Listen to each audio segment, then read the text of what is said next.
ನಾರಾಯಣಂ ಸುರಗುರುಂ ಜಗದೇಕನಾಥಂ ಭಕ್ತಪ್ರಿಯಂ ಸಕಲಲೋಕ ನಮಸ್ಕೃತಂಚ ತ್ರೈಗುಣ್ಯವರ್ಜಿತಮಜಂ ವಿಭುಮದ್ಯಮೀಶಂ ವಂದೇ ಭವಘ್ನಮರಾಸುರಸಿದ್ಧವಂದ್ಯಂ ನಾರಾಯಣಂ ನಮಸ್ಕೃತ್ಯ ನರಂ ಚೈವ ನರೋತ್ತಮಂ ದೇವೀಂ ಸರಸ್ವತೀಂ ವ್ಯಾಸಂ ತತೋ ಜಯಮುದೀರಯೇ ಸ್ವಸ್ತ್ಯಸ್ತು ಸತಾಂ ಹರಿ ಓಂ. ಸ್ಥಾನೇ ಹೃಷೀಕೇಶ ತವ ಪ್ರಕೀರ್ತ್ಯ ಜಗತ್ ಪ್ರಹೃಷ್ಯತ್ಯನುರಜ್ಯತೆ ಚ ರಕ್ಷಾಂಸಿ ಭೀತಾನಿ ತಿಶೋದ್ರವಂತಿ ಸರ್ವೇ ನಮಸ್ಯಂತಿ ಚ ಸಿದ್ಧ ಸಂಘಾಃ. ಕೇವಲ ನಿನ್ನ ಕೀರ್ತನೆಯಿಂದ ಜಗತ್ತು ಆನಂದ ಪಡುತ್ತೆ, ನಿನ್ನಲ್ಲಿ ಇನ್ನಷ್ಟು ಹೆಚ್ಚು ಅನುರಜ್ಯತೆ ಪ್ರೀತಿಯನ್ನ ಅನುಭವಿಸುತ್ತೆ, ನಿನ್ನ ಪ್ರೀತಿಯನ್ನ ಉಣತ್ತೆ. ಆದ್ರೆ ಅದೇ ಹೊತ್ತಿಗೆ ಅದೇ ನಾಮದಿಂದ ರಕ್ಕಸರು ಮಾತ್ರ ದಿಕ್ಕೆಟ್ಟು ಹೋಗ್ತಾರೆ. ಏಕಾಕ್ರಿಯಾ ದ್ವ್ಯರ್ಥಕರಿ ಬಬುವ ಅಂತ. ಒಂದೇ ಕೆಲಸ, ಒಂದೇ ನಾಮ ಎರಡು ಕೆಲಸ ಮಾಡುತ್ತೆ. ಒಂದ್ ಕಡೆಯಿಂದ ಒಬ್ಬರಲ್ಲಿ ಪ್ರೀತಿ ಹುಟ್ಟಿಸುತ್ತೆ, ಇನ್ನೊಬ್ಬರಲ್ಲಿ ಭಯಪಡಿಸಿ ಓಡಿಸಿ ಬಿಡುತ್ತೆ. ರಕ್ಷಾಂಸಿ ಭೀತಾನಿ, ದಿಕ್ಕು ಕೆಟ್ಟು ಓಡೋಗ್ತಾರೆ ರಾಕ್ಷಸರು. ಆಮೇಲೆ ಉಳಿದಂತೆ ಈಗಾಗಲೇ ಸಿದ್ಧಿಯ ದಾರಿಯಲ್ಲಿ ಸಾಗಿದಂತಹ ದೊಡ್ಡ ಸಜ್ಜನರು, ಸಾಧಕರು, ಅವರು ನಿನ್ನನ್ನ ಅನನ್ಯವಾಗಿ ಪ್ರೀತಿಸಿದ್ದು ಮಾತ್ರ ಅಲ್ಲ, ನಮಸ್ಯಂತಿ, ಪೂರ್ಣ ಪ್ರಮಾಣದಲ್ಲಿ ನಿನಗೆ ಸರೆಂಡರ್ ಆಗಿರ್ತಾರೆ.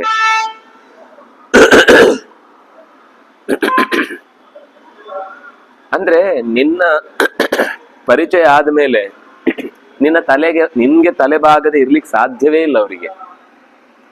ನಿನ್ನ ಬಗ್ಗೆ ಅವರಿಗೆ ಅದೊಂದು ಅವ್ಯಕ್ತ ಆನಂದ, ಅದನ್ನು ಹೇಳಿ ವಿವರಿಸ್ಲಿಕ್ಕಾಗುವಂಥದ್ದಲ್ಲ ಅಂತ ಅರ್ಜುನ ಭಗವಂತನ ಆ ದರ್ಶನದಿಂದ ಆಗುವ ಲಾಭವನ್ನ, ನಾಮೋಚ್ಚಾರಣೆಯಿಂದ ಆಗುವ ಫಲವನ್ನ ಬಿಡಿಸಿ ಹೇಳಿದ. ಕಸ್ಮಾಚ್ಚತೆ ನನಮೇರನ್ ಮಹಾತ್ಮನ್ ಗರೀಯಸೆ ಬ್ರಹ್ಮಣೋಪ್ಯಾದಿಕರ್ತ್ರೇ ಅನಂತ ದೇವೇಶ ಜಗನ್ನಿವಾಸ ತ್ವಮಕ್ಷರಂ ಸದಸತ್ತತ್ಪರಂ ಯತ್. ಕಸ್ಮಾಚ್ಚತೆ ನನಮೇರನ್ ಮಹಾತ್ಮನ್, ಬ್ರಹ್ಮನಿಗೂ ನೀನು ಆದಿಕರ್ತೃ, ಬ್ರಹ್ಮಣಃ ಅಪಿ ಆದಿಕರ್ತ್ರೇ, ನೀನು ಚತುರ್ಮುಖನಿಗೂ ಕೂಡ ಮೊದಲಿಗ.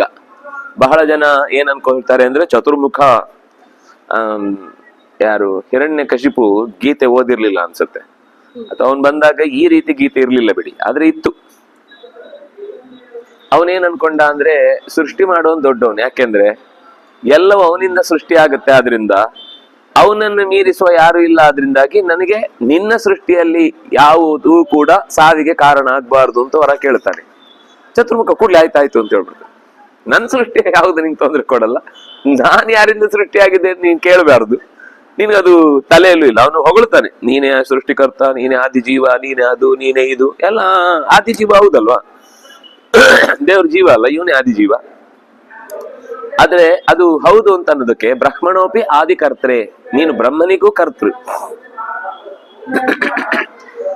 ಕಸ್ಮಾಚ್ಚತೆ ನನಮೇರನ್, ಯಾವ ವ್ಯಕ್ತಿ ನಿನಗೆ ನಮಿಸದೆ ಇದ್ದಾನು, ಈ ವಿಷಯ ಗೊತ್ತಿದ್ರೆ, ಜಗತ್ತಿನ ಸೃಷ್ಟಿ ಸ್ಥಿತಿ ಲಯ ಎಲ್ಲವನ್ನೂ ನಡೆಸುವ ಒಬ್ಬನೇ ನೀನು ಇಷ್ಟೆಲ್ಲ ಕಾರ್ಯಭಾರಗಳನ್ನ ನಡೆಸ್ತಿ ಅಂತ ಗೊತ್ತಾದ್ಮೇಲೆ ನಮಸ್ಕಾರ ಮಾಡದೆ ಇದ್ದಾರ. ಕಸ್ಮಾಚ್ಚತೆ ನನಮೇರನ್, ಯಾರು ನಮಿಸದೇ ಇದ್ದಾರು? ಖಂಡಿತ ನಿನ್ನ ಗುಣವನ್ನ ತಿಳ್ಕೊಂಡ ಮೇಲೆ ತಲೆ ಬಾಗಿಯೇ ಬಾಗ್ತಾನೆ. ಅಂದ್ರೆ ಅವನಿಗೆ ಗುಣದ ರುಚಿ ಇರ್ಬೇಕು, ದೊಡ್ಡದು ಅಂತ ಕಂಡಾಗ ಅದನ್ನ ಪ್ರೀತಿಸುವ ಹಂಬಲ ಇರ್ಬೇಕು. ಹಾಗಿದ್ರೆ ಮಾತ್ರ ಅವನು ದೊಡ್ಡ ವಸ್ತುವಿಗೆ ತಲೆ ಬಾಗ್ತಾನೆ ಹೊರತು, ಇಷ್ಟು ಗೊತ್ತಾದ್ಮೇಲೂ ಬಹಳ ಜನ ಇಷ್ಟು ಗೀತೆ ಓಪನ್ ಆಗಿ ಭಗವಂತನ ಸ್ಪಷ್ಟತೆಯನ್ನು ಹೇಳಿದ್ಮೇಲೂ ನಾನೇ ಎಲ್ಲ ಅಂತ ಹೇಳ್ಕೊಂಡು ತಿರುಗುವವರು ಇದ್ದಾರೆ. ದೇವ್ರೇ ಇಲ್ಲ, ಅದೆಲ್ಲ ಛೀ, ಅದೆಲ್ಲ ಅಡಗುಲಜ್ಜಿ ಕಥೆ, ಅದಕ್ಕೆಲ್ಲ ಒಪ್ಪಿಗೆ ಕೊಡಬಾರದು. ನಾವೇನು 21ನೇ ಶತಮಾನದಲ್ಲಿ ಇದ್ದೇವೆ ಅಂತ ಗೊತ್ತಾದ್ಮೇಲೆ ಇನ್ನು ಗೀತೆ ಓದುದ, ಅದೆಲ್ಲ ಅಸಭ್ಯ ವರ್ತನೆ ಅಂತ ಭಾಷಣ ಹೊಡಿತಾ ಇರ್ತಾರೆ. ಕೆಲವರದ್ದಂತೂ ಕೇಳ್ಬೇಕು, ಏನೇನೋ ಮಾತಾಡ್ತಿರ್ತಾರೆ. ಅವ್ರು ಏನ್ ಮಾತಾಡ್ತಿರ್ತಾರೆ ಅಂತಾನೆ ಅವ್ರಿಗೆ ಗೊತ್ತಿರಲ್ಲ. ಯಾವ್ದೋ ಒಂದು ಕನ್ನಡ ಸಾಹಿತ್ಯ ಪರಿಷತ್ತಲ್ಲ, ಯಾವ್ದೋ ಒಂದು ಸಾಹಿತ್ಯ ಸಮ್ಮೇಳನ, ಅದರಲ್ಲಿ ಒಬ್ಳು ಯಾರೋ ಹೆಣ್ಮಗಳು ಇದೇನು ಕವಿತಾ ವಾಚನ, ನಾನು ಒಂದು 5 ಸಲ ಹೇಳ್ತಾಳೆ, ನಾನು ನಾನು ನಾನು ನಾನು ಬೇರೆ ಬೇರೆ ಟೋನ್ ಅಲ್ಲಿ ಒಂದು 5 ಸಲ ಹೇಳಿ ನಾನು ಎಂದರೆ ಮಾಂಸ ಮುದ್ದೆ, ನಾನು ಎಂದರೆ 2 ಕಣ್ಣುಳ್ಳವಳು, ನಾನು ಅಂದ್ರೆ 2 ಕಿವಿ ಉಳ್ಳವಳು, ನಾನು ಎಂದರೆ 2 ಮೂಗುಳ್ಳವಳು. ಇದು ಈ ಮಕ್ಕಳಿಗೂ ಗೊತ್ತಿರುತ್ತೆ. ನಿಮ್ಗೇನ್ ಕವನ ಕರ್ಮ. ಇನ್ನು ಕೆಟ್ಟದಾಗಿತ್ತು, ನಾನು ಅದನ್ನು ಹೇಳಿಲ್ಲ. ತೀರಾ ಅಸಭ್ಯವಾದ ಮಾತುಗಳು, ಅಸ್ವಸ್ಥವಾದ ಮಾತುಗಳು, ಅಪ್ರಬುದ್ಧವಾದ ಮಾತುಗಳು, ಇದು ಇವತ್ತು ಟ್ರೆಂಡ್ ಅಂತ ಅನ್ಕೊಂಡ್ಬಿಡ್ತಾರೆ. ಅದೇನೋ ಬಂಡಾಯ, ವಸಾಹತು ಶಾಹಿ, 100 ತರದ ಶಬ್ದಗಳಿಂದ. ಪಾಪ ಹೊಸ್ತಿ ಇನ್ನು ಸಿಕ್ಕಿಲ್ಲ ಅವರಿಗೆ, ನೆಕ್ಸ್ಟ್ ಜನರೇಷನ್ ಇದ್ದು ಪದಗಳು ಸಿಕ್ಕಿಲ್ಲ. ಯಾಕಂದ್ರೆ ಅಷ್ಟೊತ್ತಿಗೆ ಸಾಹಿತ್ಯ ಸತ್ತೋಗಿದೆ ಅವ್ರ ಕೈಯಲ್ಲಿ. ಅದಕ್ಕೆ ಗೀತೆಯ ಆಳ ಅಗಲ ಏನು ಅಂತ ಗೊತ್ತಿಲ್ಲ. ಆದ್ರಿಂದಾಗಿ ಅವರು ಇನ್ನೂ ಪಾಪ ಇಮ್ಮೆಚೂರ್ ಆಗಿ ಹಾಗೆ ಒದ್ದಾಡ್ತಾ ಇರ್ತಾರೆ. ಏನ್ ಮಾಡ್ಲಿಕ್ಕೆ ಆಗಲ್ಲ. ಆದ್ರೆ ಅರ್ಜುನನ ಮಾತಿನಲ್ಲಿ ಸ್ಪಷ್ಟತೆ ಇದೆ ಈ ವಿಷಯದಲ್ಲಿ. ಅವನು ಡೌಟಲ್ಲಿ ಕೇಳ್ತಾ ಇಲ್ಲ. ಅನಂತ ದೇವೇಶ ಜಗನ್ನಿವಾಸ ತ್ವಮಕ್ಷರಂ ಸದಸತ್ ಪರಂ. ಸತ್ ಅಸತ್ಗಳ ಪರ, ಸತ್ತಿಗೂ ಅಸತ್ತಿಗೂ ಆಚೆಗಿರುವವನು ನೀನು. ಸತ್ ಅಂದ್ರೆ ಕಾಣುವಂಥದ್ದು, ಅಸತ್ ಅಂದ್ರೆ ಕಾಣದಿರುವಂಥದ್ದು. ಕಾಣುವ ಕಾಣದ ಎರಡೂ ಪ್ರಪಂಚಕ್ಕಿಂತ ಆಚೆಗೆ ಇರುವವನು. ಆದ್ರಿಂದಾಗಿ ಯಾವ ವಿಜ್ಞಾನಿಯು ಅಳತೆ ಮಾಡಿ ದೇವರು ಅಂದ್ರೆ ಇಷ್ಟೇ ಅಂತ ಇನ್ನೂ ಜಡ್ಜ್ಮೆಂಟ್ ಕೊಟ್ಟಿಲ್ಲ ಪುಣ್ಯಕ್ಕೆ. ಲೋಕದಲ್ಲಿರುವ ಸಣ್ಣ ವಸ್ತುಗಳ ಬಗ್ಗೆನೇ ಡೀಟೇಲ್ ಆಗಿ ನಮ್ಗೆ ತಿಳಿಲಿಕ್ಕೆ ಬರುವುದಿಲ್ಲ. ಒಳಗಣ್ಣಿನಿಂದ ತಿಳಿಬಹುದು, ಸಾಧಕನಾದವನು ತಿಳ್ಕೊಳ್ತಾನೆ. ಆದ್ರೆ ಹೊರಗಿನ ಪ್ರಪಂಚದ ಬಗ್ಗೆ ತಿಳಿಲಿಕ್ಕೆ ಸಾಧ್ಯ ಇಲ್ಲ. ಆದ್ರಿಂದಾಗಿ ಸತ್ ಅಸತ್ತಿಗಿಂತ ಆಚೆ ಇರುವವನು ಅಂತ ಒಬ್ಬ ಋಷಿ ಹೇಳ್ತಾನೆ. ಇದು ಉಪನಿಷತ್ತಿನಲ್ಲಿ ಬಂದ ಮಾತು. ಭಗವಂತನನ್ನ ಸತ್ತಿಗೂ ಅಸತ್ತಿಗೂ ಆಚೆಗಿರುವವನು ಅಂತ ಮತ್ತೆ ಮತ್ತೆ ನಿರೂಪಣೆ ಮಾಡ್ತಾರೆ. ಯಾಕೆಂದ್ರೆ ನಮ್ಗೆ ಏನೋ ಸ್ವಲ್ಪ ಲೋಕದಲ್ಲಿ ಏನೋ ಕೆಲವು ಅಭ್ಯಾಸ ಅನುಭವ ಆದ ತಕ್ಷಣ ನನಗೆ ದೇವರು ಗೊತ್ತಾಯ್ತು ಅಂತೆಲ್ಲ ಕೆಲವರು ನಾವು ದೇವರನ್ನು ಕಂಡಿದ್ದೇವೆ ಅಂತ. ನಮ್ಮ ಗುರುಗಳನ್ನು ಒಂದ್ಸರ್ತಿ ಯಾರೋ ಒಬ್ಳು ಇಂಟರ್ವ್ಯೂ ಮಾಡುವಾಗ, ನಿಮ್ಗೆ ದೇವರನ್ನು ನೋಡಿದಿರಾ ಅಂತ ಕೇಳ್ತಾಳೆ ಬಂದು. ಅವಳು ತೀರಾ ಸ್ಟೈಲ್ ಆಗಿ ಏನಂದ್ರೆ ಇವ್ರ ಬಾಯಿ ಮುಚ್ಚಿಸ್ಬಿಡ್ತಾರೆ. ನೋಡಿದ್ದೇನೆ ಅಂತ ಹೇಳಿದ್ರೆ ತೋರಿಸಿ ಅಂತ ಹೇಳ್ತಾರೆ. ನೋಡಿಲ್ಲ ಅಂದ್ರೆ ನೀವು ಯಾಕೆ ಸನ್ಯಾಸಿಗಳಿಗೆ ಎಲ್ರಿಗೂ ಉಪದೇಶ ಮಾಡ್ತೀರಿ ಅಂತ ಅವಳು ಕೇಳುವ ಭರದಲ್ಲಿ ಬಂದವಳು. ಸ್ವಾಮಿಗಳು ನಿರೀಕ್ಷೆಯಲ್ಲಿದ್ದೇನೆ ಅಂತ. ಅವಳಿಗೆ ಕಂಗಾಲತ್ತು. ಈ ಕಡೆನೂ ಹೇಳಿಲ್ಲ, ಆ ಕಡೆನೂ ಹೇಳಿಲ್ಲ. ಇವ್ರನ್ನ ಏನ್ ಮಾಡ್ಬೇಕು ಅಂದ್ರೆ ಪ್ರಾಮಾಣಿಕವಾಗಿ ಹೇಳಿದ್ದಾರೆ, ನಾನು ನಿರೀಕ್ಷೆಯಲ್ಲಿದ್ದೇನೆ ಅಂತ ಹೇಳಿದ್ದಾರೆ. ಅವಳು ಕಂಗಾಲ. ಮುಂದೇನು ಇಟ್ರು ಮುಗೀತು, ಹೊಟ್ಟೋಗ್ಬಿಟ್ಲು. ಅಂದ್ರೆ ದೊಡ್ಡವರಿಗೆ ಅವರು ಯಾವಾಗ್ಲೂ ಪ್ರಜ್ಞಾವಂತರಾಗಿರ್ತಾರೆ ಅನ್ನೋದಕ್ಕೆ ಈ ಉತ್ತರಗಳೆಲ್ಲ ಒಳ್ಳೆ ಒಂದು ದೃಷ್ಟಾಂತ. ನಮ್ಗೆ ಕೇಳ್ತಾರೆ ಹಂಗೆ, ನೀವು ನೋಡಿದಿರಿ ಹಾಗಾದ್ರೆ ಹೇಳಿ, ನಮ್ಗೆ ತೋರಿಸಿ, ನಮ್ಗೆ ಹೇಳಿ. ಈಗ ನಾನು ಅಮೆರಿಕ ನೋಡಿದ್ರೆ ನಿಮ್ಗೆ ತೋರಿಸ್ತೇನೆ. ವಾದಕ್ಕೆ ಏನು ಬೇಕಾದ್ರೂ ಮಾತಾಡ್ಬೋದಲ್ವಾ? ಮುಂದೆ ಅವ್ರ ಹತ್ರ ಮಾತು ಬೆಳಿ.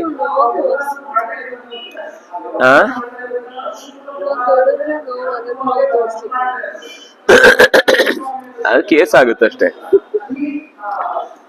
ಹಾಗಾಗಿ ಅಸತ್ಗಳ ಆಚೆಗೆ ಇರುವ ನೀನು ಅಕ್ಷರ ಸ್ವರೂಪ. ನೀನು ಜಗತ್ತಿನಲ್ಲಿ ಎಲ್ಲ ಕಡೆ ವಾಸ ಮಾಡುವವ, ಎಲ್ಲ ದೇವತೆಗಳ ಒಡೆಯ, ಯಾವ ರೀತಿಯಿಂದಲೂ ಕೊನೆ ಇಲ್ಲದವ. ಇದು ನಿನ್ನ ಬಗ್ಗೆ ನಾನು ಕಂಡ ಸಂಗತಿ. ಅದು ಅರ್ಜುನನ ಮಾತಿನಲ್ಲಿ ಹೇಳುವ ಪ್ರತಿಯೊಂದು ಮಾತುಗಳು ಕೂಡ ಇಷ್ಟು ಏನ್ ಕೇಳಿದ್ನೋ 10 ಅಧ್ಯಾಯಗಳಲ್ಲಿ ಅದರದೊಂಚೂರು ಎಸೆನ್ಸ್ ಅದು. ಇದರ ಮೇಲೆ ಮತ್ತೆ ಕೃಷ್ಣ ನೀನ್ ತಿಳ್ಕೊಂಡ ತಪ್ಪು ಅಂತ ಹೇಳಿಲ್ಲ, ನೀನು ಇದ್ರಲ್ಲಿ ಒಂಚೂರು ಕರೆಕ್ಷನ್ ಉಂಟು ಹೇಳಿಲ್ಲ. ನೋಡ್ತಾ ಇದ್ರೆ ನನಗೇನ್ ಕಾಣಿಸ್ತೋ ಅದನ್ನ ಎಕ್ಸ್ಪ್ಲೇನ್ ಮಾಡ್ತೇನೆ. ಇದು ಶಿಷ್ಯನ ಲಕ್ಷಣ. ನಿಜವಾಗಿ ಏನಾದ್ರೂ ಕಲ್ತ್ರೆ ಅದನ್ನ ವಾಪಸ್ ನಾನು ಹೀಗೆ ತಿಳ್ಕೊಂಡಿದ್ದೇನೆ, ಇದು ಸರಿನಾ ಅಂತ ಕನ್ಫರ್ಮ್ ಮಾಡ್ಕೊಂಡು ಆಮೇಲೆ ಮುಂದೆ ಹೋಗ್ಬೇಕು. ಇದು ತುಂಬಾ ದೊಡ್ಡ ಪ್ರಾಬ್ಲಮ್ ಇವತ್ತು. ನಾವೇನೋ ಅವ್ರು ಹೇಳಿದ್ದನ್ನು ಕೇಳ್ತೇವೆ, ನಾವೇ ಒಂದು ಡಿಸೈಡ್ ಮಾಡಿ ಅರ್ಥ ಮಾಡ್ಕೊಳ್ತೇವೆ. ಆಮೇಲೆ ಅವ್ರ ಹೆಸರಲ್ಲಿ ಅವ್ರು ಹೀಗೆ ಹೇಳಿದ್ದಾರೆ ಹಾಗೆ ಹೇಳಿದ್ದಾರೆ ಅಂತ ಇನ್ನೊಬ್ರ ಹತ್ರ ನಾವು ಭಾಷೆ ನೋಡಿದ್ದೇವೆ. ಅದು ಅಧ್ಯಯನದಿಂದ ಆ ಮಾತು ಬಂದ್ರೆ ಹೆಚ್ಚು ಸಮಸ್ಯೆ ಬರುವುದಿಲ್ಲ. ಯಾಕಂದ್ರೆ ಭಾಷೆಯ ದೃಷ್ಟಿಯಿಂದ ಅದೇ ಅರ್ಥ ಹೇಳ್ಬೇಕಾಗುತ್ತೆ, ಬೇರೆ ಅರ್ಥಕ್ಕೆ ಹೋಗ್ಲಿಕ್ಕೆ ಆಗಲ್ಲ. ಈ ಕೆಲವೊಂದ್ ಸರ್ತಿ ಅದರ ತಾತ್ಪರ್ಯ ಇರುತ್ತಲ್ಲ, ಅದರಿಂದ ಒಂದು ಅವರ ಅನುಭವದಿಂದ ಹುಟ್ಟಿದ್ದು, ಅದನ್ನ ನಾವು ಆಸ್ ಇಟ್ ಈಸ್ ಆ ಶ್ಲೋಕದ ಅರ್ಥ ಅಂತ ತಿಳ್ಕೊಂಡು ಹೇಳ್ತೇವೆ. ಈಗ ನನ್ನ ಹತ್ರ ಅಷ್ಟು ಸಮಯ ಇಲ್ಲ ಅಂತ ನಾನು ಒಂದು ವಾಕ್ಯ ಹೇಳಿದೆ ಅಂತ ಇಟ್ಕೊಳ್ಳಿ. ಅದಕ್ಕೆ ಏನು ಅರ್ಥ ಮಾಡ್ಬೋದು? ಅಷ್ಟು ಸಮಯ ಇಲ್ಲ ಅನ್ನೋದನ್ನ ತುಂಬಾ ಬೇರೆ ಕೆಲಸ ಇದೆ ಅಂತ ಹೇಳ್ಬೋದು. ಅಥವಾ ಇದಕ್ಕಿಷ್ಟೇ ಸಮಯ ಅನ್ಕೊಂಡಿದ್ದೆ, ಆದ್ರಿಂದಾಗಿ ಇನ್ನು ಹೆಚ್ಚು ಸಮಯ ಕೊಡ್ಲಿಕ್ಕೆ ಆಗುದಿಲ್ಲ. ಅಥವಾ ಗಂಟಲು ನೋವಾಗಿದೆ, ಇನ್ನು ಹೆಚ್ಚು ಮಾತಾಡ್ಲಿಕ್ಕೆ ಆಗಲ್ಲ. ಎಷ್ಟು ಅರ್ಥ ಮಾಡ್ಬೋದು? ಈಗ ಸೂರ್ಯಾಸ್ತ ಆಯಿತು, ನಿತ್ಯಾನುಷ್ಠಾನ ಮಾಡೋನಿಗೆ ಜಪಕ್ ಟೈಮ್ ಆಯ್ತು ಅನ್ಸುತ್ತೆ. ಕಳ್ಳನಿಗೆ ಇನ್ನು ಕದಿಲಿಕ್ಕೆ ಸರಿಯಾದ ಟೈಮ್, ಎಲ್ಲ ರಸ್ತೆಯಲ್ಲಿ ಓಡಾಡ್ತಾರೋ, ಕತ್ಲೆಯಲ್ಲಿ ಯಾರು ಹೊಡೆದಾಕಿದ್ರು ಗೊತ್ತಾಗಲ್ಲ. ಇನ್ಯಾರೋ ತನ್ನ ಪ್ರೇಯಸಿ ನೋಡ್ಕೊಂಡು ಹೋಗೋನು ಈ ಸಮಯಕ್ಕೆ ಸರಿಯಾಗಿ ಹೋದ್ರೆ ಯಾರಿಗೂ ನಾನು ಓಡಾಡುದು ಗೊತ್ತಾಗಲ್ಲ. ಒಬ್ಬೊಬ್ಬರಿಗೆ ಅವರವರಿಗೆ ಆ ಸಮಯ ಏನ್ ಕೆಲಸ ಮಾಡ್ತಿರ್ತೋ ಅದು ಅರ್ಥ. ನೀವು ಅಲ್ಲ ಹೇಳುವ ಹಾಗಿಲ್ಲ, ಆದ್ರೆ ಆ ವಾಕ್ಯದಿಂದ ಅರ್ಥವನ್ನು ತೆಗೆದು ತೋರಿಸ್ಲಿಕ್ಕೆ ಬರಲ್ಲ. ಈ ತರ ಎಷ್ಟೋ ಸರ್ತಿ ಕೇಳಿದ ಸಂಗತಿಗಳ ಬಗ್ಗೆ ನಾವೇ ಏನೋ ಒಂದು ಅಸಂಪ್ಷನ್ ಮಾಡ್ಕೊಂಡು ಕೆಲವೊಂದು ಸರ್ತಿ ಅದನ್ನ ಎಲ್ಲೆಲ್ಲೋ ಹೋಗ್ಬಿಡುತ್ತೆ ಅಂತ. ಅರ್ಜುನ ಆ ರೀತಿ ಆಗ್ಬಾರ್ದು ಅನ್ನೋದಕ್ಕೋಸ್ಕರ ಅದನ್ನ ಪೂರ್ತಿ ಒಪ್ಪಿಸ್ತಾನೆ. ನಾನು ಹೀಗೆ ತಿಳ್ಕೊಂಡಿದ್ದೇನೆ, ಇದು ಸರಿನಾ, ಇದು ಕರೆಕ್ಟಾ? ಯಾಕಂದ್ರೆ ಚೂರು ಆಚೆ ಈಚೆ ಆದ್ರೂ ಕೆಲವೊಂದ್ ಸರ್ತಿ ಪೂರ್ತಿ ಉಲ್ಟಾ ಪ್ರತಿಫಲ ಬಂದ್ಬಿಡುತ್ತೆ. ಒಂದು ವಿಷಯ ಎಲ್ಲೋ ಒಂದು ಚೂರು ಅರ್ಥ ಆಚೆ ಈಚೆ ಹೇಳಿಬಿಟ್ರೆ, ಒಂದು ತಮಾಷೆ ಮಾತಷ್ಟೇ. ಒಂದು ವಾಕ್ಯ ಇತ್ತು, ಪಾತ್ರೆಯನ್ನು ತೊಳೆದಿಟ್ಟ ಬಳಿಕ ಹೆಂಡತಿ ಗಂಡನಿಗೆ ಚಹಾ ಕೊಟ್ಟಳು, ಯಾರು ತೊಳೆದ ಬಳಿಕ. ಈ ವಾಕ್ಯದಿಂದ ನೀವೇನು ಅರ್ಥ ಮಾಡ್ಲಿಕ್ಕೆ ಆಗಲ್ಲ. ಪಾತ್ರೆ ತೊಳೆದ ಬಳಿಕ ಹೆಂಡತಿ ಗಂಡನಿಗೆ ಚಹಾ ಕೊಟ್ಟಳು, ಯಾರು ಪಾತ್ರೆ ತೊಳೆದ ಬಳಿಕ ಅಂತ ಅಲ್ಲಿ ಅರ್ಥ ಆಗುದೇ ಇಲ್ಲ. ಅವಳು ತೊಳೆದ್ನೋ ಅವನ್ ತೊಳೆದ್ನೋ, ಅದೊಂಥರ ಕ್ವಶನ್ ಮಾರ್ಕ್ ಪ್ರಶ್ನೆ ಯಾವಾಗ್ಲೂ ಕೂಡ. ಅಂದ್ರೆ ಕೆಲವೊಮ್ಮೆ ಮಾತು ಹೀಗಿರುತ್ತೆ, ಅದು ಏನು ಅಂತ ಆ ಮಾತು ಹೇಳಿದವನ ಹತ್ರನೇ ಕೇಳಿದ್ರೆ ಅವನು ಹೇಳ್ತಾನೆ, ಇಲ್ಲ ಅವನೇ ತೊಳೆದಿಟ್ಟು ಬಂದಿದ್ದ, ಆಮೇಲೆ ಅವ್ಳು ಚಹಾ ಕೊಟ್ಲು ಅಂತ. ಇಲ್ಲ ಅಂದ್ರೆ ಚಹಾ ಸಿಗಲ್ಲ ಅಂತ, ಚಹಾ ಬೇಕು ಅಂದ್ರೆ ತಗೊಂಬನ್ನಿ ಅಂತ. ಅಂದ್ರೆ ಅದು ಆ ವ್ಯಕ್ತಿಯ ಅನುಭವದ ನೇರ ಅಲ್ಲೇ ಏನಂತಾರೆ ಸರಿಪಡಿಸಿಕೊಂಡ್ರೆ, ಕ್ಲಾರಿಟಿ ತಗೊಂಡ್ರೆ ಅವಾಗ ಸಮಸ್ಯೆ ಇರಲ್ಲ. ಆದ್ರೆ ಕೆಲವೊಮ್ಮೆ ಹಾಗಾಗುದಿಲ್ಲ. ನಮ್ಮ ಇವತ್ತಿನ ಈ ಮಾಧ್ಯಮದ ಸಮಸ್ಯೆ ಏನಂದ್ರೆ ಇದು, ಅಲ್ಲಿ ಕ್ಲಾರಿಟಿ ತಗೊಳ್ಲಿಕ್ಕಾಗಲ್ಲ. ನಾವು ಒಂದು ವಾಕ್ಯ ತಗೊಂಡ್ಬಿಡ್ತೀವಿ, ನಮ್ಗೆ ಏನೋ ತಲೆಗೆ ಅರ್ಥ ಹೊಳಿಯುತ್ತೆ, ನಾವು ಅದಕ್ಕೆ ಗಟ್ಟಿ ಕೂತು ಬಿಡ್ತೇವೆ. ಯಾಕಂದ್ರೆ ನಮ್ಗೆ ಆ ಅಂಶದಲ್ಲಿ ಎಷ್ಟೋ ಸರ್ತಿ ಅದರ ಹಿಂದೆ ಅಂದ್ರೆ ಬೇರೆ ಉಪನ್ಯಾಸದ ಅನುಭವ ಇದ್ದು ಎದುರುಗಡೆ ಕೂತು ಕೇಳಿದ್ದು ಅದು ಕ್ಲಾರಿಟಿ ಇದ್ರೆ ಅಂತದ್ರಲ್ಲಿ ಸಮಸ್ಯೆ ಬರುದಿಲ್ಲ. ಕೆಲವು ಫಸ್ಟ್ ಟೈಮ್ ಕೇಳ್ತಾರಲ್ಲ ಅವ್ರಿಗೆ ಒಂಥರ ಗಾಬರಿಯಾಗಿ ಹೋಗುತ್ತೆ. ಹೀಗೆಲ್ಲ ಇದೆಯಾ, ಇದೆಲ್ಲ ಅರ್ಥನಾ, ಅಯ್ಯೋ ಹೀಗೆ ಹೇಳಿದಾರ ಹಾಗೆ ಹೇಳಿದಾರ ಅಂತ ಅದನ್ನೊಂಥರ ಇಷ್ಟು ದೊಡ್ಡದು ಮಾಡಿ ಎಲ್ಲರ ತಲೆ ಮೇಲೆ ತಂದು ಹಾಕ್ತಿರ್ತಾರೆ. ಅದು ಅವ್ರಿಗೆ ಅಪರೂಪದ್ದು. ಕೇಳಿ ಕೇಳಿ ಗೊತ್ತಿದ್ದವ್ರಿಗೆ ಅದು ಕಾಮನ್ ನಿಯಮ, ಸಾಮಾನ್ಯ ವಿಷಯ. ಫಸ್ಟ್ ಟೈಮ್ ಕೇಳಿದವನಿಗೆ ಒಂದು ದೊಡ್ಡ ವಿಷಯ ಅಂತ ಯಾರ ಹತ್ರ ಮಾತಾಡುವ ಆ ವಿಷಯ ಎಳೆದು ತಂದು ಮಾತಾಡ್ತಿರ್ತಾರೆ. ಅದು ಗೊತ್ತಾ, ನಿಮ್ಗದು ಗೊತ್ತಾ, ನನ್ಗೆ ಗೊತ್ತಿದೆ ಅಲ್ವಾ, ಅದ್ರಿಂದ ನಿಮ್ಗೆ ಗೊತ್ತಾ ಕೇಳುದು.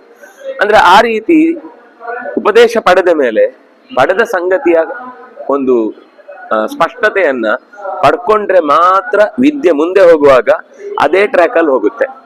ಇಲ್ಲ ಅಂದ್ರೆ ಎಷ್ಟೋ ಸರ್ತಿ ದಾರಿ ತಪ್ಪು. ಅದಕ್ಕೆ ಹಿಂದಿನ ವ್ಯವಸ್ಥೆಯಲ್ಲಿ ಒಪ್ಪಿಸಿದವನಿಗೇನೇ ಪಾಠ ಹೇಳು ಅಂತ ಒಂದು ಮಾತು ಉಪನಿಷತ್ ಹೇಳುದು, ನಾಪ್ರವಕ್ತ್ರೆ ಪ್ರಬ್ರೂಯಾತ್.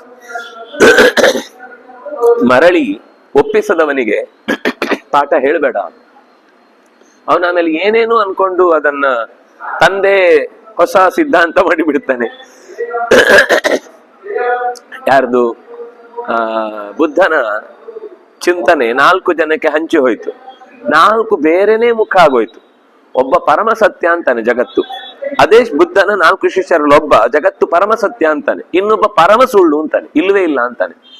ಒಬ್ಬರೇ ಗುರುಗಳ ಮಾತುಗಳನ್ನ 4 ಜನ 4 ರೀತಿ ತಿಳ್ಕೊಂಡು ಹೋದ ಇತಿಹಾಸ ನಮ್ಮ ಕಣ್ಣ ಮುಂದೆ ಇದೆ. ಸ್ವಯಂವರ ಲೋಕ ಅಂತ ಒಂದು ನಾಟಕ, ಅದು ಸಿಕ್ಕಿದ್ರೆ ಎಲ್ಲಿ ಆದ್ರೂ ಓದಿ, ಪುಸ್ತಕ ಸಿಗುತ್ತೆ, KV ಅಕ್ಷರ ಅವರು ಬರೆದದ್ದು. ಅದರಲ್ಲಿ ಒಂದು ಕುದುರೆ ಮೇಲೆ ಹತ್ಕೊಂಡು ಬರುವ ಸೀನ್, ಅದನ್ನ 5 ದೇಶದವರು 5 ತರ ಅರ್ಥ ಮಾಡ್ಕೊಳ್ತಾರೆ. ಇದು ದಬ್ಬಾಳಿಕೆ ಅಂತ ಒಬ್ಬ ಅಂತಾನೆ, ಕುದುರೆ ಮೇಲೆ ಮಾಡ್ತಾ ಇರುವ ದಬ್ಬಾಳಿಕೆ. ಇನ್ನೊಬ್ಬ ಹೇಳ್ತಾನೆ ಇದು ಆ ದೇಶದ ಪ್ರಾಣಿಯನ್ನ ಜಗತ್ತಿನಲ್ಲಿ ಎಲ್ಲರ ಮುಂದೆ ಅವನು ತಾನ್ ಮಾತ್ರ ಬಂದ್ರೆ ಸಾಕಿತ್ತು, ಆದ್ರೆ ಅದನ್ನು ಕರ್ಕೊಂಡು ಬಂದು ಅದನ್ನ ಎಸ್ಟಾಬ್ಲಿಷ್ ಮಾಡ್ತಾ ಇದ್ದಾನೆ ಅಂತ. ಹೀಗೆ ಅದು ಒಂದು 5 ಥಾಟ್ಸ್ ನೀವು ಕಲ್ಪಿಸ್ಕೊಳ್ಳಿಕ್ಕೆ ಸಾಧ್ಯ ಇಲ್ಲ. ಕಮ್ಯುನಿಸ್ಟಿನ ಚಿಂತನೆಯೇ ಬೇರೆ, ಇನ್ನು ಲಿಬರಿಸಂ ಅನ್ನೋರ ಚಿಂತನೆಯೇ ಬೇರೆ, ಸ್ವಲ್ಪ ಪ್ರಾಚೀನ ರಾಜ ಈ ಮನೆತನದಿಂದ ಬಂದವನ ಮಾತುಕತೆಯೇ ಬೇರೆ. ಹೀಗೆ ಒಬ್ಬೊಬ್ಬರಿಗೂ ಒಂದೊಂದ್ ತರ ಅರ್ಥ ಆಗುತ್ತೆ. ಕುದುರೆ ಮೇಲೆ ಬಂದ ಅಂತ ಅಷ್ಟೇ ಇರುದಲ್ಲಿ, ಕುದುರೆ ಮೇಲೆ ಹತ್ತಿ ಬರ್ತಾನೆ, ಅದು ಒಬ್ಬೊಬ್ಬರಿಗೂ ಒಂದೊಂದು ದೇಶದ ಹಿನ್ನೆಲೆಯಲ್ಲಿ ಅವರಿಗೆ ಆ ಅರ್ಥ ಆಗುತ್ತೆ. ಹಾಗೆ ಅರ್ಜುನ ಅದನ್ನ ಮತ್ತೆ ಸ್ಪಷ್ಟಪಡಿಸ್ತಾ ಹೋಗ್ತಾನೆ. ತ್ವಂ ಆದಿದೇವ, ನೀನು ಎಲ್ಲ ದೇವತೆಗಳಿಗೆ ಮೊದಲಿಗ ಅಲ್ವಾ. ಪುರುಷ, ಎಲ್ಲ ಶರೀರದಲ್ಲಿ ನೆಲೆಸಿದವ. ಪುರಾಣ, ಹಳಬನಾದ್ರೂ ಹೊಸಬ.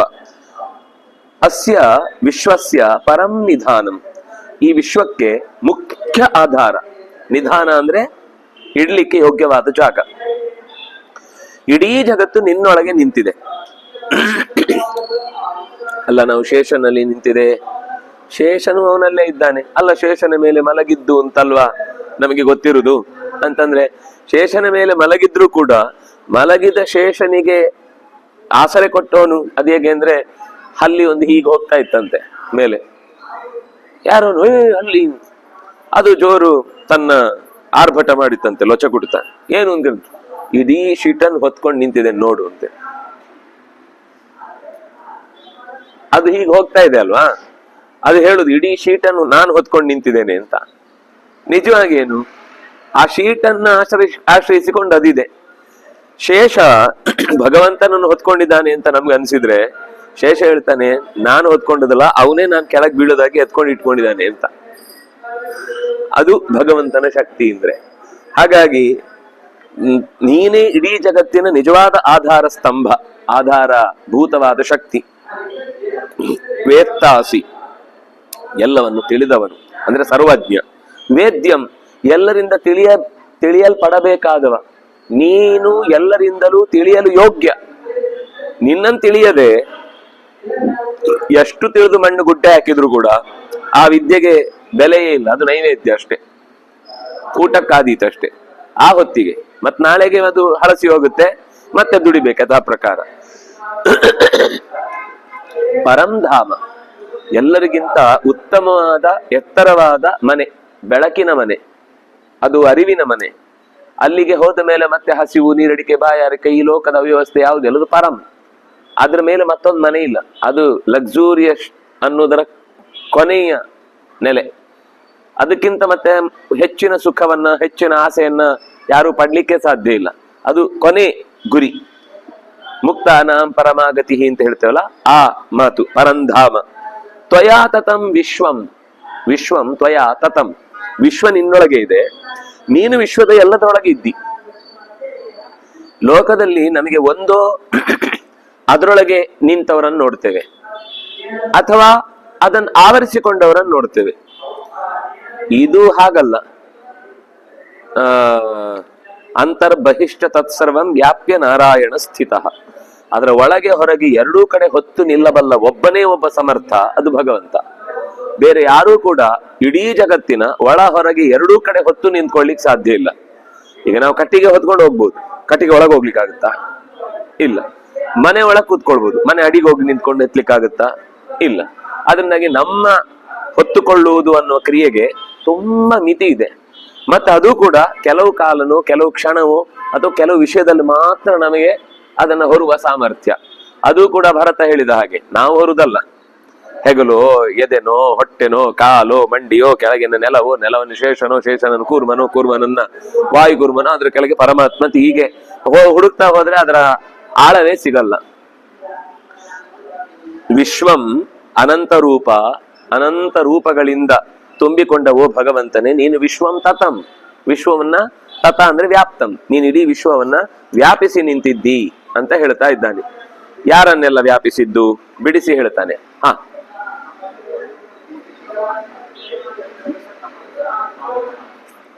ಅರ್ಥ ಆಗ್ಲಿಲ್ಲ.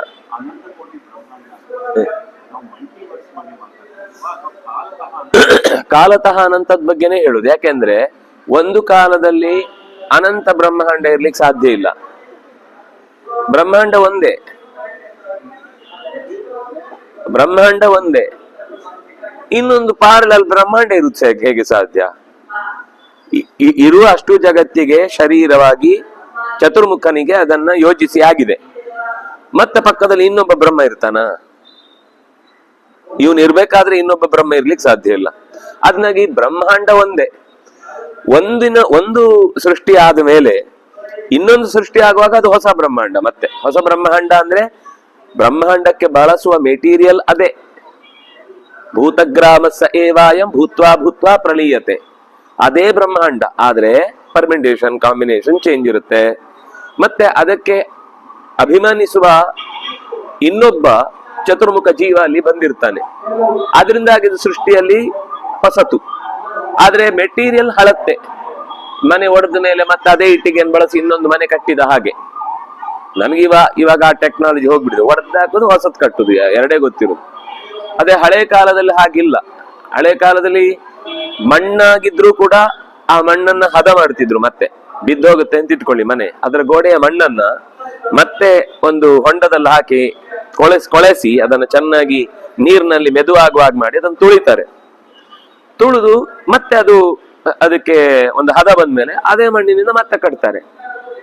ಅದರಿಂದಾಗಿ ಖರ್ಚೇ ಇರ್ತಿರ್ಲಿಲ್ಲ ಹೊಸ ಮನೆ ಕಟ್ಲಿಕ್ಕೆ. ಈಗ ರಿಪೇರಿ ಮಾಡುದು ಅಂದ್ರೆ ಒಂದು ದೊಡ್ಡ ಸಮಸ್ಯೆ. ಒಡೆದು ತೆಗಿಲಿಕ್ಕೂ ಮತ್ತು ಕಷ್ಟ. ಒಂದೊಂದು ಕಾರ್ಯಕ್ಕೆ 106 ರೀತಿಯಲ್ಲಿ ನಾವು ಅದಕ್ಕೆ ಒದ್ದಾಟ ಪಡ್ತೇವೆ. ಆದ್ರೆ ಭಗವಂತ ಈ ಜಗತ್ತನ್ನ ಇರುವುದನ್ನೇ ತರ್ತಾನೆ, ಇಲ್ಲದೆ ಇರುವುದನ್ನು ಯಾವುದನ್ನು ತರಲ್ಲ. ಇಲ್ಲದ್ದು ಬರುವುದಿಲ್ಲ, ಯಾವುದಿದೆಯೋ ಅದು ಇಲ್ಲವಾಗುವುದಿಲ್ಲ. ಇದು ನಮಗೆ ಬೇಸಿಕ್ ನಿಯಮ ಗೊತ್ತಿರ್ಬೇಕು. ಏನಿದೆಯೋ ಅದೇ ಬರುತ್ತೆ. ಅಲ್ಲ, ಎಲ್ಲಿಂದ ಬಂತು ಅಂದ್ರೆ ನಿನ್ನ ಕಣ್ಣಿಗೆ ಕಾಣಿಸ್ತಿರ್ಲಿಲ್ಲ ಅಷ್ಟೇ. ಸೂಕ್ಷ್ಮವಾಗಿ ವಿಜ್ಞಾನದ ದೃಷ್ಟಿಯಿಂದ ನೋಡಿದ್ರು, ಎಷ್ಟೇ ಸಣ್ಣ ಪೀಸ್ ಮಾಡಿದ್ರು ಅದು ನಾಶ ಆಗುದಿಲ್ಲ. ಇನ್ನೂ ಸಣ್ಣದಾಗತ್ತೆ ಹೊರತು ನಮ್ಗೆ ಹಿಡಿತಕ್ಕೆ ಅಥವಾ ಗ್ರಹಿಕೆಗೆ ಸಿಗುವುದಿಲ್ಲ ಅನ್ನೋದಷ್ಟೇ ಬಿಟ್ರೆ ಅದಿದೆ. ಅದು ಇನ್ನೊಂದು ಕಣದ ಜೊತೆಗೆ ಸೇರಿದಾಗ ಕಾಣಿಸ್ತಲ್ವಾ, ಇನ್ನೊಂದು ಕಣದ ಜೊತೆಗೆ ಒಟ್ಟಾದಾಗ ದೊಡ್ಡದಾಯ್ತಲ್ವಾ, ಘನೀಭೂತವಾಯ್ತಲ್ಲ. ಈಗ ಮಣ್ಣು ಪುಡಿ ಮಾಡಿ ಎಸ್ದ್ವಿ, ಆಮೇಲೆ ಎಲ್ಲ ಗುಡಿಸಿ ತೆಗೆದ್ರೆ ಅದೇ ಮಣ್ಣು ಸಿಗುತ್ತೆ. ಗಾಳಿಯಲ್ಲಿ ಹೋದದ್ದು ಹೋಯ್ತು ಬಿಡಿ, ಅದೇನ್ ಮಾಡ್ಲಿಕ್ಕಾಗಲ್ಲ. ಇಷ್ಟಂತೂ ಸಿಗುತ್ತೆ. ಅಂದ್ರೆ ಏನರ್ಥ, ಎಷ್ಟು ನೈಸ್ ಮಾಡಿ ನೀವು ಎಷ್ಟು ಅದನ್ನ ಹದಗೊಳಿಸಿ ಎಷ್ಟು ದೂರಕ್ಕೆ ಎಸ್ತರೂ ಕೂಡ ನಾಶ ಆಗುದಲ್ಲ, ಕಾಣದೆ ಹೋಗುದಷ್ಟೇ. ಸೂಕ್ಷ್ಮವಾಗಿ ಗಾಳಿಯಲ್ಲಿ ಅದು ಹಾರ್ಕೊಂಡು ಹೋಗುತ್ತೆ, ಇನ್ನೆಲ್ಲೋ ನಮಗೆ ಕಾಣದ ಸ್ಥಿತಿಯಲ್ಲಿ ಉಳ್ಕೊಂಡಿರುತ್ತೆ. ಹಾಗಾಗಿ ಜಗತ್ತು ಎಲ್ಲವೂ ಕೂಡ ಮತ್ತೆ ನಿರ್ಮಾಣ ಆಗುತ್ತೆ ಅಂತ ಅನ್ನೋದು ಹೇಗೆ ಅಂತಂದ್ರೆ, ಹಿಂದೆ ಇದ್ದದ್ದೇ ಮತ್ತೆ ನಿರ್ಮಾಣ ಆಗುದು. ಅದಕ್ಕೆ ನಮಗೆ ಅದನ್ನ ಸಂಗ್ರಹ ಮಾಡೋದು ಕಷ್ಟ, ಒಮ್ಮೆ ನಾಶ ಆದದ್ದನ್ನ. ಆದ್ರೆ ಭಗವಂತನಿಗೆ ಪ್ರತಿಯೊಂದು ಅಣುರೇಣು ತೃಣಕಾಷ್ಟ ಪರಿಪೂರ್ಣ ಗೋವಿಂದ ಅಂತ ಮತ್ತೇನ್ ಹೇಳುದು ನಾವು. ಪ್ರತಿಯೊಂದು ಅಣು ಎಲ್ಲಿದೆ ಅಂತ ಅವನಿಗೆ ಗೊತ್ತು. ಪ್ರತಿಯೊಂದು ಅಣುವಿನ ಒಳಗೆ ಅವನ ಅಸ್ತಿತ್ವ ಇತ್ತು. ಹಾಗಾಗಿ ಅವನಿಗೆ ಎಲ್ಲಿಗೆ ತರಬೇಕಿತ್ತು ಅಂತ ಗೊತ್ತಿತ್ತು. ತಂದ, ಒಟ್ಟು ಮಾಡಿದ ಲೋಕಕ್ಕೆ. ಮತ್ತೆ ಸೃಷ್ಟಿಯ ಕಾರ್ಯದಲ್ಲಿ ಅಖಿಲಾಂಡ ಕೋಟಿಗ ಸಾಲಿನಲ್ಲಿ ಈಗ ಒಂದು ಬ್ರಹ್ಮಾಂಡದಲ್ಲಿ ನಾವಿದ್ದೇವೆ. ಇಷ್ಟೂ ಬ್ರಹ್ಮಾಂಡದ ಒಡೆತನ ಅವನದ್ದಾದ್ರಿಂದಾಗಿ ಅಖಿಲಾಂಡ ಕೋಟಿ ಬ್ರಹ್ಮಾಂಡ ನಾಯಕ ಅಂತ ಅವನನ್ನು ಹೇಳುದು. ನಿಮ್ಮ ಪ್ರಶ್ನೆಗೆ ಉತ್ತರ ಸಿಕ್ಕಿತು. ಬೇರೆ ಬೇರೆ ಬ್ರಹ್ಮ ಬೇರೆ. ಹೌದು, ಮುಕ್ತರಾಗಿ ಹೋಗಿ ಆಗಿದೆ. ಅವ್ರು ಕೇಳಿದ್ದು ಬ್ರಹ್ಮಾಂಡವೇ ಎಟ್ ಎ ಟೈಮ್ ಅಖಿಲಾಂಡ ಕೋಟಿ ಇದೆಯಾ?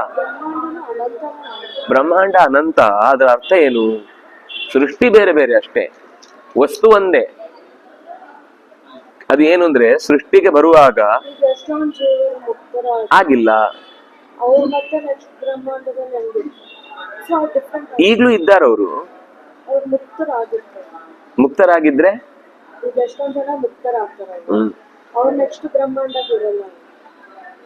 ಬ್ರಹ್ಮಾಂಡದ ಒಳಗೆ ಇರುವುದು. ಅದು ಮೋಕ್ಷ ಅಂದ್ರೆ ಬ್ರಹ್ಮಾಂಡದ ಆಚೆಗೆ ಏನೋ ಒಂದು ಹೊಸ ಚೇಂಬರ್ ಕಟ್ಟಿ ಅದ್ರಲ್ಲಿ ಕೂಡಿಸುದಲ್ಲ. ಆದ್ರೆ ಅದು ನಾಶ ಆಗುದಿಲ್ಲ, ಮೋಕ್ಷ ನಾಶ ಆಗುದಿಲ್ಲ. ನಾಶ ಆಗುವ ಭಾಗ ಮಾತ್ರ ಬ್ರಹ್ಮಾಂಡ ಅಂತ ತಿಳ್ಕೊಳ್ಬೇಕಷ್ಟೇ. ವಸ್ತು ಅವ್ಯಕ್ತದ ಸ್ಥಿತಿಯಲ್ಲಿ ಇದ್ದದ್ದು ವ್ಯಕ್ತ ಸ್ಥಿತಿಗೆ ಬರುತ್ತೆ. ಪ್ರಶ್ನೆ ಇದ್ದದ್ದೇನು? ಯಾವುದಕ್ಕೆ ಇದೆ ಅಂದ್ರೆ ಆಕಾಶ ಅನಂತ, ಬ್ರಹ್ಮಾಂಡ ಅನಂತ ಅಲ್ಲ. ಬ್ರಹ್ಮಾಂಡ ಅನಂತ ಆದ್ರೆ ಚತುರ್ಮುಖನ ಶರೀರವು ಅನಂತ ಆಗ್ಬೇಕು. ಚತುರ್ಮುಖನ ಶರೀರ ಅವ್ಯಾಕೃತ ಆಕಾಶ. ಥಿಂಗ್ಸ್ ಇರ್ಬೋದು, ಆದ್ರೆ ಅವ್ಯಕ್ತ ಸ್ಥಿತಿಯಲ್ಲಿ ಇರುತ್ತೆ. ಲಕ್ಷ್ಮಿಯನ ಹಿಡಿತದಲ್ಲಿ ಇರುತ್ತೆ ಇಡೀ ಜಗತ್ತು. ಸೃಷ್ಟಿಗೆ ಎಷ್ಟು ಬೇಕೋ ಅದು ಒಂದ್ ಕಡೆ ಬರುತ್ತೆ, ಅದನ್ನ ಬ್ರಹ್ಮಾಂಡ ಅಂತ ಕರೆಯುವುದು. ಆದ್ರೆ ಸಾಮಾನ್ಯ ಸೃಷ್ಟಿಗೆ ಬಂದ ಪದಾರ್ಥಗಳು ಮತ್ತೆ ಮತ್ತೆ ರಿಪೀಟ್ ಆಗ್ತಾನೆ ಇರುತ್ತೆ. ಪೂರ್ತಿ ಬೇರೆನೆ. ಈಗ ಒಂದು ಮಡಿಕೆ ಇತ್ತು ಅಂತ ಇಟ್ಕೊಳ್ಳಿ, ಅದನ್ನ ಪೂರ್ತಿ ಪುಡಿ ಆಯ್ತು. ಪುಡಿಯಾಗಿ ಅದು ಸ್ವಲ್ಪ ದಿವಸ ಆಯ್ತು, ಮತ್ತೊಂದಿಷ್ಟು ಮಣ್ಣು ಸೇರ್ಕೊಳ್ತು, ಬೇರೆ ಮಣ್ಣು. ಯಾಕಂದ್ರೆ ಚೂರು ದೊಡ್ಡದು ಬೇಕಿತ್ತು, ತೆಗೆದು ಮತ್ತೆ ಮಣ್ಣು ಮಡಿಕೆ ಮಾಡಿದ್ರು. ಪದಾರ್ಥ ಇದ್ದದ್ದೇ, ಎಕ್ಸ್ಟ್ರಾ ಮಣ್ಣು ಸೇರಿಸಿದ್ದು ಕೂಡ ಅದ್ರ ಹಿಂದೆ ಎಲ್ಲೋ ಯೂಸ್ ಆಗಿತ್ತು, ಈಗ ಯೂಸ್ ಆಗಿಲ್ಲ ಅಷ್ಟೇ. ಆದ್ರೆ ಹಿಂದೆ ಒಂದು 4 ಹಿಂದೆ ಮಡಿಕೆ ಇತ್ತಲ್ಲ, ಅಲ್ಲಿ ಯಾವುದೋ ಒಂದು ಪುಡಿ ಅದು ಇದು ಮಿಕ್ಸ್ ಆಗಿ ಈಗ 2 ಆಯ್ತು. ಸೃಷ್ಟಿಗೆ ಅಷ್ಟು ಒಟ್ಟಿಗೆ ಬರುತ್ತೆ ಅಂತಿಲ್ಲ. ಕೆಲವು ಆಕಾಶದಲ್ಲಿ ಈಗ ನಾವು ಏನು ಅಂತೇವೆ, ಈ ಗ್ರಹಗಳೆಲ್ಲ ಹೇಳ್ತೇವಲ್ಲ, ಅಥವಾ ಉಲ್ಕೆ ಆಗುವಾಗ ಖಂಡ ತುಂಡವಾದ ಪದಾರ್ಥಗಳು ಇರ್ತಾವಲ್ಲ, ಒಂದು ಕಾಲದಲ್ಲಿ ಅದು ಭೂಮಿಯಲ್ಲಿತ್ತು, ಸಿಡಿದು ಈಗ ದೂರ ಹೋಗಿದೆ. ಒಂದ್ಸರ್ತಿ ಅದು ಭೂಮಿಗೆ ಬಿದ್ದಾಗ ಅದು ಮಣ್ಣಿನ ಭಾಗ ಆಗುತ್ತೆ. ಮುಂದಿನ ಸೃಷ್ಟಿಯಾಗ ಇದು ಮತ್ತೆ ಸೃಷ್ಟಿಯಾಗ ಇದ್ರಲ್ಲಿ ಒಂದು ಭಾಗ ಹೊರಗೆ ಹೋಗಿರುತ್ತೆ, ಇನ್ನೊಂದು ಭಾಗ ಬರುತ್ತೆ, ಎಲ್ಲೋ ಒಂದ್ ಕಡೆ ಇರುತ್ತೆ, ಭೂಮಿಯಾಗೆ ಇರುವುದಿಲ್ಲ. ಆಕಾಶದಲ್ಲಿ ಅನಂತ ಗ್ರಹ ನಕ್ಷತ್ರ ತಾರೆಗಳಲ್ವಾ, ಅದರಲ್ಲಿ ಯಾವುದೋ ಒಂದು ಭಾಗದಲ್ಲಿ ಇದ್ದೇ ಇರುತ್ತೆ. ಸೃಷ್ಟಿಗೆ ಅಗತ್ಯ ಇದ್ರೆ ಬರುತ್ತೆ, ಇಲ್ಲ ಅಂದ್ರೆ ಸುಮ್ಮನೆ ಆಕಾಶ ಕಾಯವಾಗಿ ಜಗತ್ತಿನ ಅಸ್ತಿತ್ವದ ಜೊತೆಗೆ ಸುಮ್ಮನೆ ಗುರುತಿಸಿಕೊಳ್ತಾ ಇರುತ್ತೆ. ಯಾವಾಗ ಸೃಷ್ಟಿಗೆ ಬರುತ್ತೆ ಆವಾಗ ಜಗತ್ತಿನ ಜೊತೆಗೆ ಬೆರೆತುಕೊಳ್ಳುತ್ತೆ.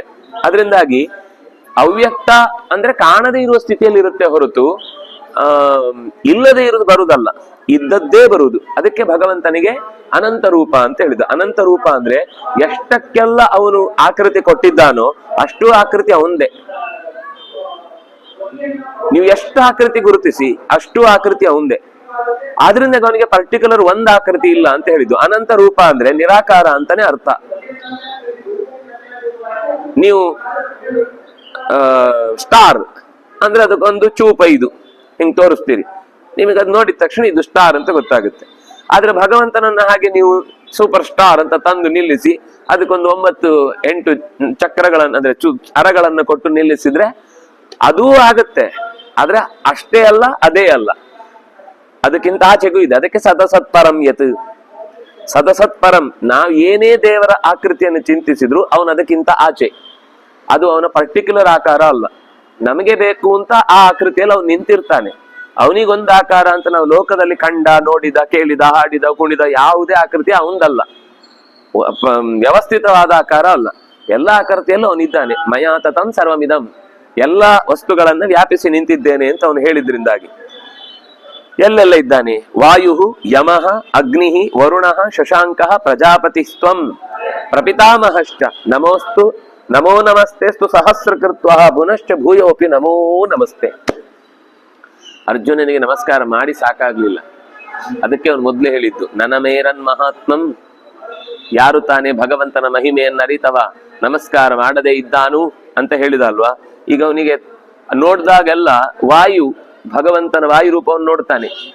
ಅಲ್ಲಿ ಭಗವಂತನದ್ದೇ ಶಕ್ತಿ ವಾಯುನಲ್ಲಿ ಕೆಲಸ ಮಾಡ್ತಾ ಇದೆ. ಯಮನನ್ನು ನೋಡ್ತಾನೆ. ಯಮ ಇಡೀ ಜಗತ್ತಿನ ಕಾಲ ಎಳ್ಕೊಂಡು ಹೋಗುವವ, ಆದ್ರೆ ಅವನಲ್ಲಿ ಕಾಲ ನಿಯಾಮಕನಾಗಿ ನಿಂತವ ಯಮ ಸಂಯಮತಾಮಹಂ ಬಂದು ಹೋಯ್ತು. ಆ ಯಮ ಇವನೇ. ಇನ್ನು ಅಗ್ನಿ ತೇಜಶ್ಚಾಸ್ಮಿ ವಿಭಾವಸು. ವಿಭಾವಸು ಅಂತಂದ್ರೆ ಬೆಂಕಿ, ವಿಭಾವಸು ಅಲ್ಲಿ ಇರುವ ತೇಜಸ್ಸು ಅದು ನನ್ನದೇ. ವರುಣಃ ವರುಣೋ ಯಾದಸಾಮಹಂ. ಯಾದಸ್ಸು ಅಂತಂದ್ರೆ ಜಲಚರವಾಸಿಗಳಿಗೆ ಸಂಬಂಧಪಟ್ಟಂತಹ ಒಡೆತನ, ಅದು ವರುಣನಿಗಿರುವಂತಹದ್ದು. ಯಾದಸಾಂ ಅಹಂ ವರುಣಃ. ಶಶಾಂಕಃ. ಶಶಾಂಕಃ, ಶಶಾಂಕ ಅಂತಂದ್ರೆ ಶಶಿ, ನಕ್ಷತ್ರಾಣಾಂ ಅಹಂ ಶಶಿ ಅಂತ ಹೇಳಿದ. ಪ್ರಜಾಪತಿಸ್ತ್ವಂ. ಕೃಷ್ಣ ಏನ್ ಉಪದೇಶ ಮಾಡಿದ ಹಿಂದೆ ಅದೆಲ್ಲ ನೋಡಿ ನಾನ್ ನೋಡಿದ್ ಕರೆಕ್ಟಾ ಅಂತ ಕೇಳ್ತಿದ್ದಾನೆ. ಅಂದ್ರೆ ಇದು ಒಬ್ಬ ಅಚ್ಚುಕಟ್ಟಾದ ವಿದ್ಯಾರ್ಥಿ ಅಂದ್ರೆ ಕ್ರಮವಾಗಿ ಗುರುಗಳ ಹತ್ರ ಕಲ್ತ ಮೇಲೆ ಅದನ್ನ ವಾಪಸ್ಸು ಏನಂತಾರೆ, ನಾವು ತಾಳೆ ನೋಡುದು ಅಂತ ಒಂದಿದೆ ಲೆಕ್ಕದಲ್ಲಿ, ಲೆಕ್ಕ ಮಾಡಿದ್ಮೇಲೆ ವಾಪಸ್ ಮಾಡುದು, ವೆರಿಫಿಕೇಶನ್. ಅದು ಕರೆಕ್ಟ್ ಆಗಿದೆ ಅಂತಂದ್ರೆ ಮೊದಲ ಪ್ರಶ್ನೆಯೇ ಉತ್ತರವಾಗಿ ಬಂತು ಅಂದ್ರೆ ಅದು ಸರಿಯಾದ ಕ್ರಮದಲ್ಲಿ ಗಣಿತ ಆಗಿದೆ ಅಂತ ಅರ್ಥ. ಹಾಗೆ ಅವನು ಅಷ್ಟು ಏನ್ ಹೇಳಿದ ಹಿಂದೆ ವಿಭೂತಿ ರೂಪಗಳನ್ನ ಅದನ್ನು ಈಗ ನೋಡಿ ಗುರುತಿಸಿ, ಓ ಪ್ರಜಾಪತಿಸ್ತ್ವಂ, ನೀನೇ ಪ್ರಜಾಪತಿ, ನೀನೇ ಶಶಾಂಕ, ನೀನೇ ವರುಣ, ನೀನೇ ಅಗ್ನಿ, ನೀನೇ ಯಮ, ನೀನೇ ವಾಯು, ಎಲ್ಲವನ್ನು ನಿನ್ನಲ್ಲೇ ಕಾಣ್ತಾ ಇದ್ದೇನೆ ನಾನು. ಪ್ರಪಿತಾಮಹಶ್ಚ, ಅಜ್ಜನು ನೀನೆ, ಮುತ್ತಜ್ಜನು ನೀನೆ. ನಮೋ ನಮಸ್ತೆಸ್ತು ಸಹಸ್ರಕೃತ್ವ. ಸಹಸ್ರಕೃತ್ವ, ಸಾವಿರಾರು ಬಾರಿ ನಾನು ನಿನಗೆ ನಮಸ್ತೆ ಮಾಡ್ತಾ ಇದ್ದೇನೆ. ನನಗೇನು ಹೇಳೋದಕ್ಕೆ ಗೊತ್ತಾಗ್ತಿಲ್ಲ. ನಿನಗೆ ನಮಸ್ಕಾರ ಮಾಡುವುದೊಂದು ಬಿಟ್ಟು ನನಗೆ ನಿನಗೆ ಪ್ರತಿಯಾಗಿ ಕೊಡ್ಲಿಕ್ಕೆ ನನ್ನ ಹತ್ರ ಏನು ಇಲ್ಲ. ಏನ್ ಮಾಡ್ಬೋದು ದೇವರಿಗೆ ವಾಪಸ್ ಉಪಕಾರ ಅಂತ ನಾವೇನ್ ಮಾಡ್ಬೋದು? ಭೂಯಿಷ್ಠಾಂತೆ ನಮ ಉಕ್ತಿಂ ವಿಧೇಮ. ನಿನಗೆ ದೊಡ್ಡ ನಮಸ್ಕಾರ. ನಮ್ ಲೋಕದಲ್ಲಿ ಒಂದಿದೆ, ಅವನಿಗೊಂದು ದೊಡ್ಡ ನಮಸ್ಕಾರ ಅಂತ. ಮೊದ್ಲು ಕಳಿಸ್ಕೊಳ್ಳಿ, ದಾರಿ ಕ್ಲಿಯರ್ ಆಗ್ಲಿ ಅಂತ. ದೇವರಿಗೆ ಹಾಗಲ್ಲ, ನಿಜವಾದ ಅರ್ಥದಲ್ಲಿ ದೊಡ್ಡ ನಮಸ್ಕಾರ. ಪುನಶ್ಚ ಭೂಯೋಪಿ ನಮೋ ನಮಸ್ತೆ. ಇದು ನೋಡಿ, ಇಲ್ಲಿ ಹೇಳುವಾಗ ನಾನು ಅದನ್ನು ಹೀಗೆ ಹೇಳಿದೆ ಅಂತ ಇಟ್ಕೊಳ್ಳಿ. ನಮೋ ನಮಸ್ತೆ ಸುಸಹಸ್ರಕೃತ್ವ, ದೇವರಿಗೊಂದು ದೊಡ್ಡ ನಮಸ್ಕಾರ ಅಂತ. ಇದು ಈ ಬ್ಯಾಕ್ ಗ್ರೌಂಡ್ ಗೊತ್ತಿದ್ದವನಿಗೆ ಇಲ್ಲಿ ಏನು ಹೇಳಿದ್ದು ಅಂತ ಅರ್ಥ ಆಗುತ್ತೆ.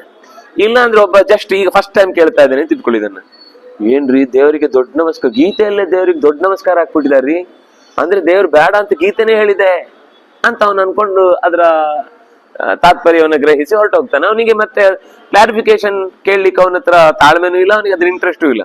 ನಾನು ಕೇಳ್ಕೊಂಡ್ ಬಂದಿದ್ದೇನೆ, ಅದರಲ್ಲೇ ಹೇಳಿದ್ದಾರೆ ದೇವರಿಗೊಂದು ದೊಡ್ಡ ನಮಸ್ಕಾರ ಅಂತ ಹೇಳಿದ್ದಾರೆ, ಅದರಿಂದಾಗಿ ಗೀತೆಯಲ್ಲೇ ದೇವರನ್ನು ನಿರಾಕರಣೆ ಮಾಡಿದ್ದಾರೆ. ನಾವು ಅದಕ್ಕೆ ಕಮ್ಯುನಿಸ್ಟರು ದೇವರನ್ನು ಇಲ್ಲ ಅಂತ ಹೇಳುದು.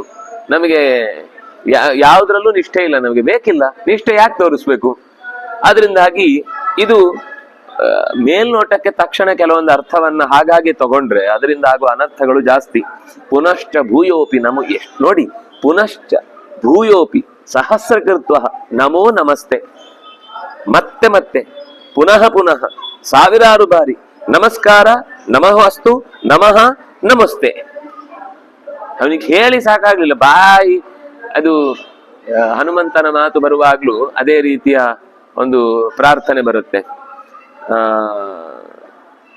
ನಮೋ ನಮಸ್ತೆ ಸುಸ ಅಲ್ಲ ಎಂದು ನಮೋ ನಮೋ ರಾಮ ನಮೋ ನಮಸ್ತೆ, ನಮೋ ನಮೋ ನಾಥ ನಮೋ ನಮಸ್ತೆ. ಪುನಶ್ಚ ತವಾಂಗ್ರಿಮ್ಮ ಪುನಃ ಪುನಸ್ತೆ ಚರಣಾರವಿಂದಂ ನಮಾಮಿ ನಾಥೇತಿ ನಮನ್ಸ ರೇಮೆ ನಮ ಅಲ್ಲ ಸುಂದರಕಾಂಡ. ಅಲ್ಲ, ಇದು ತಪ್ಪು ಹೇಳಿದೆ ನಾನು. ಮಧ್ವ ವಿಜಯದ ಆರಂಭದ ಶ್ಲೋಕ, ಅಲ್ಲಿ ಒಂದು ಬೇರೆ ತರ ಬರುತ್ತೆ. ಅಲ್ಲೂ ಅವನು ನಮಸ್ಕಾರ ಮಾಡಿದ ಅಂತ ಒಂದು ಮಾತು ಬರುತ್ತೆ. ಹಾಗೆ ಅರ್ಜುನನಿಗೆ ಆ ರೂಪ ಕಂಡ ಮೇಲೆ ಅವನಿಗೆ ಅದಕ್ಕೆ ಹೇಗೆ ಪ್ರತಿಕ್ರಿಯಿಸ್ಬೇಕು ಅಂತ ಅರ್ಥ ಆಗ್ತಿಲ್ಲ. ಅದಕ್ಕೆ ಅವನು ಪುನಶ್ಚ ಭೂಯೋಪಿ ನಮೋ ನಮಸ್ತೆ, ಮತ್ತೆ ಮತ್ತೆ ಸಾವಿರಾರು ಬಾರಿ ನಾನು ನಮಸ್ಕಾರ ಮಾಡ್ತೇನೆ ನಿನಗೆ. ನಮಃ ಅಂದ್ರೆ ಏನರ್ಥ? ನನ್ನನ್ನು ನಿನಗೆ ಕೊಟ್ಟಿದ್ದೇನೆ ಅಂತ ಅರ್ಥ. ಸ್ವತ್ವ ತ್ಯಾಗ, ನಾನು ನಿನ್ನವನು, ನಾನು ನಿನಗೆ ಸಂಬಂಧಿಸಿದವನು, ಸಮರ್ಪಣೆ, ನಾನು ನಿನಗೆ ಶರಣಾಗತನಾಗಿದ್ದೇನೆ ಅನ್ನೋದನ್ನ ನಮಃ ಅನ್ನುವ ಶಬ್ದದಿಂದ ಹೇಳುದು. ನಾವೀಗ ನಮಸ್ಕಾರ ಅಂತ ಕೈ ಎತ್ತಿ ನಮಸ್ಕಾರ ಅಂತ ಹೇಳ್ತೇವೆ, ಅಂದ್ರೆ ಅದು ಬರೀ ಕಾರ ಮಾತ್ರ, ನಮಸ್ಸಿಲ್ವೇ ಇಲ್ಲ ಅದರಲ್ಲಿ. ನಮಃ ಮತ್ತೆ ನೋಡಿ, ನಮಃ ಪುರಸ್ತಾತ್ ಅಥ ಪೃಷ್ಠತಸ್ತೆ ನಮೋಸ್ತುತೆ ಸರ್ವತ ಏವ ಸರ್ವ ಅನಂತ ವೀರ್ಯಾಮಿತ ವಿಕ್ರಮಸ್ತ್ವಂ ಸರ್ವಂ ಸಮಾಪ್ನೋಷಿ ತತೋಸಿ ಸರ್ವ. ಹಿಂದಿರುವ ನಿನಗೆ ನಮಸ್ಕಾರ, ಪುರಸ್ತಾತ್ ಪೃಷ್ಠತಃ ಮುಂದಿರುವ ಹಿಂದಿರುವ ನಿನಗೆ ನಮಸ್ಕಾರ. ನಮೋಸ್ತುತೆ ಸರ್ವತ ಏವ ಸರ್ವ, ಎಲ್ಲೆಡೆ ತುಂಬಿಕೊಂಡು ನನ್ನನ್ನ ದಿಟ್ಟಿಸುತ್ತಿರುವಂತಹ ಓ ಭಗವಂತನೇ ನಿನಗೆ ನಮಸ್ಕಾರ. ನೀನು ಸರ್ವವ್ಯಾಪಿಯಾಗಿ ಸರ್ವ ವಸ್ತುಗಳಲ್ಲಿ ನೆಲೆಸಿದ್ದೆ, ಆದ್ರಿಂದಾಗಿ ನೀನು ಅನಂತ ವೀರ್ಯಾಮಿತ ವಿಕ್ರಮಸ್ತ್ವಂ, ಲೆಕ್ಕ ಇಲ್ಲದಷ್ಟು ತಾಕತ್ತಿನಿಂದ ತುಂಬಿಕೊಂಡ, ನೋಡಿ ಅನಂತ ವೀರ್ಯ ಅಮಿತ ವಿಕ್ರಮ, ಅದೆರಡು ಹೆಸರು ಅಂತ ಬೇರೆ ಮಾಡಿದ್ರೆ ಬೇರೆ ಆಗುತ್ತೆ. ಅನಂತ ವೀರ್ಯ ಅಮಿತ ವಿಕ್ರಮ ತ್ವಂ ಅನಂತ ವೀರ್ಯ, ಇಲ್ಲಿ ಹೆಸರಾಗುದಿಲ್ಲ, ಅದು ಅನಂತ ವೀರ್ಯ ಅಮಿತ ವಿಕ್ರಮಸ್ತು ಒಂದೇ ಹೆಸರು. ಅದನ್ನ ನೀವು ಕೊನೆ ಇಲ್ಲದ ತಾಕತ್ತಿಗೆ ಲೆಕ್ಕ ಇಲ್ಲದ ಮುಂದಡಿ ಇಡುವ ದೊಡ್ಡತನ ನಿನ್ನದು. ಅಂತಹ ವ್ಯಕ್ತಿ ನೀನು, ಜಗತ್ತಿನ ಎಲ್ಲಾ ಕಡೆ ತುಂಬಿಕೊಂಡಿದ್ದಿ, ನನ್ನ ಮುಂದೆ ಹಿಂದೆ ಎಲ್ಲರ ಕಡೆಯೂ ವ್ಯಾಪಿಸಿಕೊಂಡಿದ್ದಿ. ಸರ್ವಂ ಸಮಾಪ್ನೋಷಿ, ಎಲ್ಲವನ್ನೂ ನೀನು ವ್ಯಾಪಿಸಿದ್ದೆ. ಆದ್ಮೇಲೆ ನಿನಗೆ ಹೆಸರೇನು ಗೊತ್ತಾ? ಸರ್ವ. ದೇವರಿಗೆ ಹೆಸರೇ ಸರ್ವ ಅಂತ. ಸರ್ವಂ ಸಮಾಪ್ನೋಷಿ ತಥೋಸಿ ಸರ್ವ, ಆದ್ರಿಂದ ನೀನು ಸರ್ವ ಅಂತ ಹೆಸರು. ದೇವರಿಗೆ ಸರ್ವ ಅಂತ ಯಾಕೆ ಹೆಸರು? ವಿಶ್ವಂ ಅನ್ನೋ ಶಬ್ದದ ವ್ಯಾಖ್ಯಾನ ಇದು. ವಿಶ್ವ ಅಂದ್ರೆ ಏನರ್ಥವೋ ಅದೇ ಸರ್ವ ಶಬ್ದಕ್ಕರ್ಥ, ಎಲ್ಲೆಡೆ ತುಂಬಿದವನು ಅಂತ ಅರ್ಥ. ಇಷ್ಟು ಹೇಳಿದ್ಮೇಲೆ ಯಾಕೆ ಇಷ್ಟು ನಮಸ್ಕಾರ ಮಾಡಿದ ಅಂದ್ರೆ ಈಗ ಅದಕ್ಕೆ ಕಾರಣ ಹೇಳ್ತಾನೆ. ಸಖೇತಿ ಮತ್ತು ಆ ಪ್ರಸಭಂ ಯದುಕ್ತಂ, ಹೇ ಕೃಷ್ಣ ಹೇ ಯಾದವ ಹೇ ಸಖೇತಿ ಅಜಾನತ ಮಹಿಮಾನಂ ತವೇದಂ ಮಯಾ ಪ್ರಮಾದಾತ್ ಪ್ರಣಯೇನ ವಾಪಿ. ನಿನ್ನನ್ನ ತುಂಬಾ ಆತ್ಮೀಯ ಗೆಳೆಯ ಅಂತ ಅಂದುಕೊಂಡು ಪ್ರಸಭಂ ಗಡಿಬಿಡಿಯಲ್ಲಿ ಏನೇನೋ ಯದುಕ್ತಂ ಏನೇನೋ ಮಾತಾಡ್ಬಿಡಿದೆ, ಹೇ ಕೃಷ್ಣ ನೀನ್ ಸುಮ್ನಿರು, ನಂಗೆ ಗೊತ್ತು, ನಾನ್ ಮಾಡ್ತೇನೆ ಅಂತ ನಿನ್ನನ್ನೇ ನಾನು ಬಾಯಿ ಮುಚ್ಚಿಸಿ ಬಾಯಿ ಬಡಿಯುವುದು ಅಂತ ಹೇಳ್ತಾರೆ. ಅವನೇನಾದ್ರು ಹೇಳ್ತಾರೆ ಬಾಯಿ ಬಡ್ದು ಮಲಗಿಸು ಅಂತ. ಅವ್ರು ಹೇಳಿದ ನೀನ್ ಸುಮ್ನಿರ್, ನಾನು ಇದ್ದೇನಲ್ಲ ಇಲ್ಲಿ ಅಂತ ಹೇಳಿ ಎಷ್ಟೋ ಸರ್ತಿ ದೊಡ್ಡ ಮಾತುಗಳನ್ನಾಡಿ ದೇವರನ್ನ ಹಿಂದೆ ಸರಿಸಿದ್ದಿದೆ. ಅದು ಎಷ್ಟು ಅಂದ್ರೆ, ಹೇ ಕೃಷ್ಣ, ಹೇ ಯಾದವ, ಹೇ ಸಖಾ ಅಂತ ನಿನ್ನನ್ನ ಕರೆಯುವಾಗ ಏಕವಚನದಲ್ಲಿ ಬಹಳ ಆರಾಮಾಗಿ ಸಲೀಸಾಗಿ ನಿನ್ನನ್ನ ನಾನು ಮಾತಾಡಿಸಿ ಬಿಟ್ಟಿದ್ದೇನೆ. ಹೇ ಕೃಷ್ಣ, ಹೇ ಸಖಾ, ಹೇ ಯಾದವ, ಅಜಾನತಾ ಮಹಿಮಾನಂ. ನಮಗೆ ಆಗ ಆ ಹೇ ಕೃಷ್ಣ ಬರ ಇಲ್ಲಿ ಅಂತ ನಿನ್ನನ್ನು ಕರೆಯುವಾಗ ನಿನ್ನ ಮಹಿಮೆಯ ನೆನಪಿಲ್ಲದೆ ಅಜಾನತಾ ಮಹಿಮಾನಂ ತವ ಇದಂ ಮಯಾ ಪ್ರಮಾದಾತ್. ಈ ದಿನ ಹೋದ ಹಾಗೆ ವ್ಯಕ್ತಿ ಹತ್ರ ಆದ್ರೆ ಅದರ ಮಹತ್ವ ಭಾವ ಹೊರಟೋಗ್ಬಿಡುತ್ತೆ. ಕೃಷ್ಣನನ್ನೇ ಬಿಡ್ಲಿಲ್ಲ, ನಾವು ಬಿಡಿ ಲೋಕದಲ್ಲಿ ಕೃಷ್ಣನನ್ನೇ ಆ ಹೆಣ್ಮಕ್ಳು ಎತ್ಕೊಂಡು ಹೋಗು ಅಂತ ಕೃಷ್ಣನನ್ನ, ಅವರನ್ನೇ ಕೃಷ್ಣ ಎತ್ಕೊಂಡು ಹೋದ್ಮೇಲೆ ಯಾವ್ದೋ ಒಂದು ಮರದ ಹತ್ತಿರ ಅದ್ರಲ್ಲಿ ಕೂಡಿಸಿದ. ಅವಳು ಸರಿ ಮಾಡ್ಕೊಂಡು ತಿರುಗಿ ನೋಡ್ತಾಳೆ, ಕೃಷ್ಣ ಇಲ್ಲ. ಆಗ ಓ ಅಂತ ಅಳ್ತಾ ಕೂತಿರ್ತಾಳೆ. ಇದು ಇವಳದ್ದು ಒಬ್ಳದ್ದಲ್ಲ, ಇಡೀ ಊರಲ್ಲಿ ಎಲ್ಲಾ ಹೆಣ್ಮಕ್ಳು ಹಿಂಗೆ ಎಲ್ಲ ಅವ್ರವ್ರ ಮನೇಲಿ ಹುಡುಕ್ತಾ ಕೂತಿದ್ದಾರೆ. ಕೃಷ್ಣನಿಗೆ ಏನೋ ಕೆಲಸ ಹೇಳ್ಬಿಟ್ಟಿದ್ದಾರೆ. ಕೃಷ್ಣ ಮಾಡ್ತಿದ್ದ, ಎಲ್ಲರ ಕೆಲಸವನ್ನು ಮಾಡಿಕೊಡ್ತಿದ್ದ. ನಮ್ಗೆ ಯಾಕೆ ದೇವ್ರು ಸಿಗಲ್ಲ ಅಂದ್ರೆ ಇದೇ ಕಾರಣಕ್ಕೆ. ನಾವು ನಮ್ ಎಲ್ಲಾ ಮನೆ ಚಾಕರಿ ಮಾಡಿಸ್ಬಿಡ್ತೇವೆ. ದೇವ್ರು ಇದಾನಲ್ಲ ಫ್ರೀ, ಅವನಿಗೇನು ಸಂಬಳ ಕೊಡ್ಬೇಕಾಗಿಲ್ಲ, ಸಂಪಾದನೆಯಿಂದ ಅವನಿಗೇನು ಆಗ್ಬೇಕಾದಿಲ್ಲ. ಅವ್ನು ಸರ್ವವ್ಯಾಪಿ, ಬೇಕಾದ್ದೆಲ್ಲ ತುಂಬಿಕೊಂಡು ನಮ್ಮನೇಲಿ ಮಾಡ್ಲಿ, ಏನ್ ಕಷ್ಟ ಕೆಲಸ.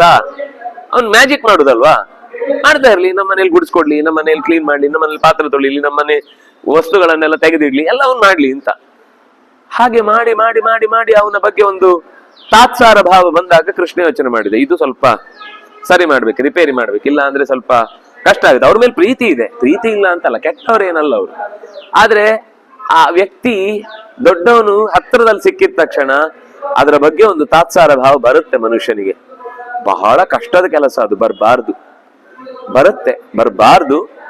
ಅದಕ್ಕೆ ಅವನು ನಾನು ಈ ಬಲೆಯಲ್ಲಿ ಸಿಕ್ಕಿ ಸತ್ತಿದ್ದೇನೆ ಅಂತಾನೆ. ಅರ್ಜುನ ಹೇಳ್ತಾನೆ, ನಾನು ನಿನ್ನನ್ನ ಅಜಾನತಾ ಮಹಿಮಾನಂ ತವೇದಂ ಮಯಾ ಪ್ರಮಾದಾತ್. ಪ್ರಮಾದ ಅಂತಂದ್ರೆ ಸ್ವಲ್ಪ ಓವರ್ ಜಾಯ್, ಏನೋ ಮಾಡ್ಬಿಡುದು. ಬಹಳ ಖುಷಿ ಆದಾಗ ಬಡ್ ಅಂತ ಬಡದ್ ಬಿಡುದು ಬೆನ್ನಿಗೆ. ಅವ್ರು ದೊಡ್ಡವರು ಇರ್ತಾರೆ, ಹಾರೋ ಖುಷಿಯಲ್ಲಿ ಅಪ್ಪ ಸಾರಿ, ಆಮೇಲೆ ನೀನು ನನಗೆ ಗೊತ್ತಲ್ಲ, ನಾನು ಬಾರಿ ಖುಷಿಯಲ್ಲಿ ಒಂದು ಹೊಡೆದು ಬಿಟ್ಟೆ ಅಂತ ಆಮೇಲೆ ಹೇಳುದು. ಹಾಗೆ ಇದೊಂದು ಪ್ರಮಾದ. ಮಯಾ ಪ್ರಮಾದಾತ್, ನಿನ್ನೊಟ್ಟಿಗೆ ಇರುವಾಗ ಒಂದು ಆನಂದದ ಆ ಉತ್ಕಟತೆಯಲ್ಲಿ ಏನೋ ನಿನ್ನನ್ನು ಕೂಡ ನಾನು ತುಂಬಾ ಹಗುರವಾಗಿ ಕಂಡುಬಿಟ್ಟಿದ್ದೇನೆ. ಪ್ರಣಯೇನ, ಕೆಲವೊಂದ್ ಸರ್ತಿ ತುಂಬಾ ಆತ್ಮೀಯತೆ ಇದ್ದಾಗ್ಲೂ ಹಾಗೆ ಹೊಡಿತೇವೆ. ಪ್ರಣಯ ಅಂದ್ರೆ ಆತ್ಮೀಯತೆ, ಅತ್ಯಂತ ಹತ್ತಿರದವರು. ಅಂತೇಳಿ ಜೋರಾಗಿ ಬೇರೆಯವರೆಲ್ಲ ನೋಡುವಾಗ ಏನೇನು ಅವ್ರ ಹತ್ರ ಹೀಗೆ ಮಾತಾಡ್ತಿದ್ದಾನೆ ಅಂತ ಅವರೆಲ್ಲ ಗಾಬರಿ ಆಗ್ಬೇಕು. ನಮ್ಮ ಸ್ವಾಮಿಗಳು ಈ ವಿಷಯದಲ್ಲಿ ಬಹಳ ಬಹಳ ಎಚ್ಚರಿಕೆ. ದೊಡ್ಡವರು ಮೈಸೂರಲ್ಲಿ ಎಲ್ಲೋ ಒಂದು ಉಪನ್ಯಾಸ ಇತ್ತು ನಂದು. ಸಭೆಯಲ್ಲಿ ಸ್ವಾಮಿಗಳು ಕೂತಿದ್ರು. ಬಂದು ನಮಸ್ಕಾರ ಮಾಡಿದೆ, ಮಂತ್ರ ಹಾಕಿದ್ರು. ಆಮೇಲೆ ಕೃಷ್ಣರಾಜಾಚಾರ್ಯರು ಅಂತ ಶುರು ಮಾಡಿದ್ರು. ನಂಗೆ ಫಸ್ಟ್ ಆಫ್ ಆಲ್ ಅಲ್ಲಿ ಕೂತ್ಕೊಳ್ಳಿಕ್ಕೆ ಆಗ್ಲಿಲ್ಲ.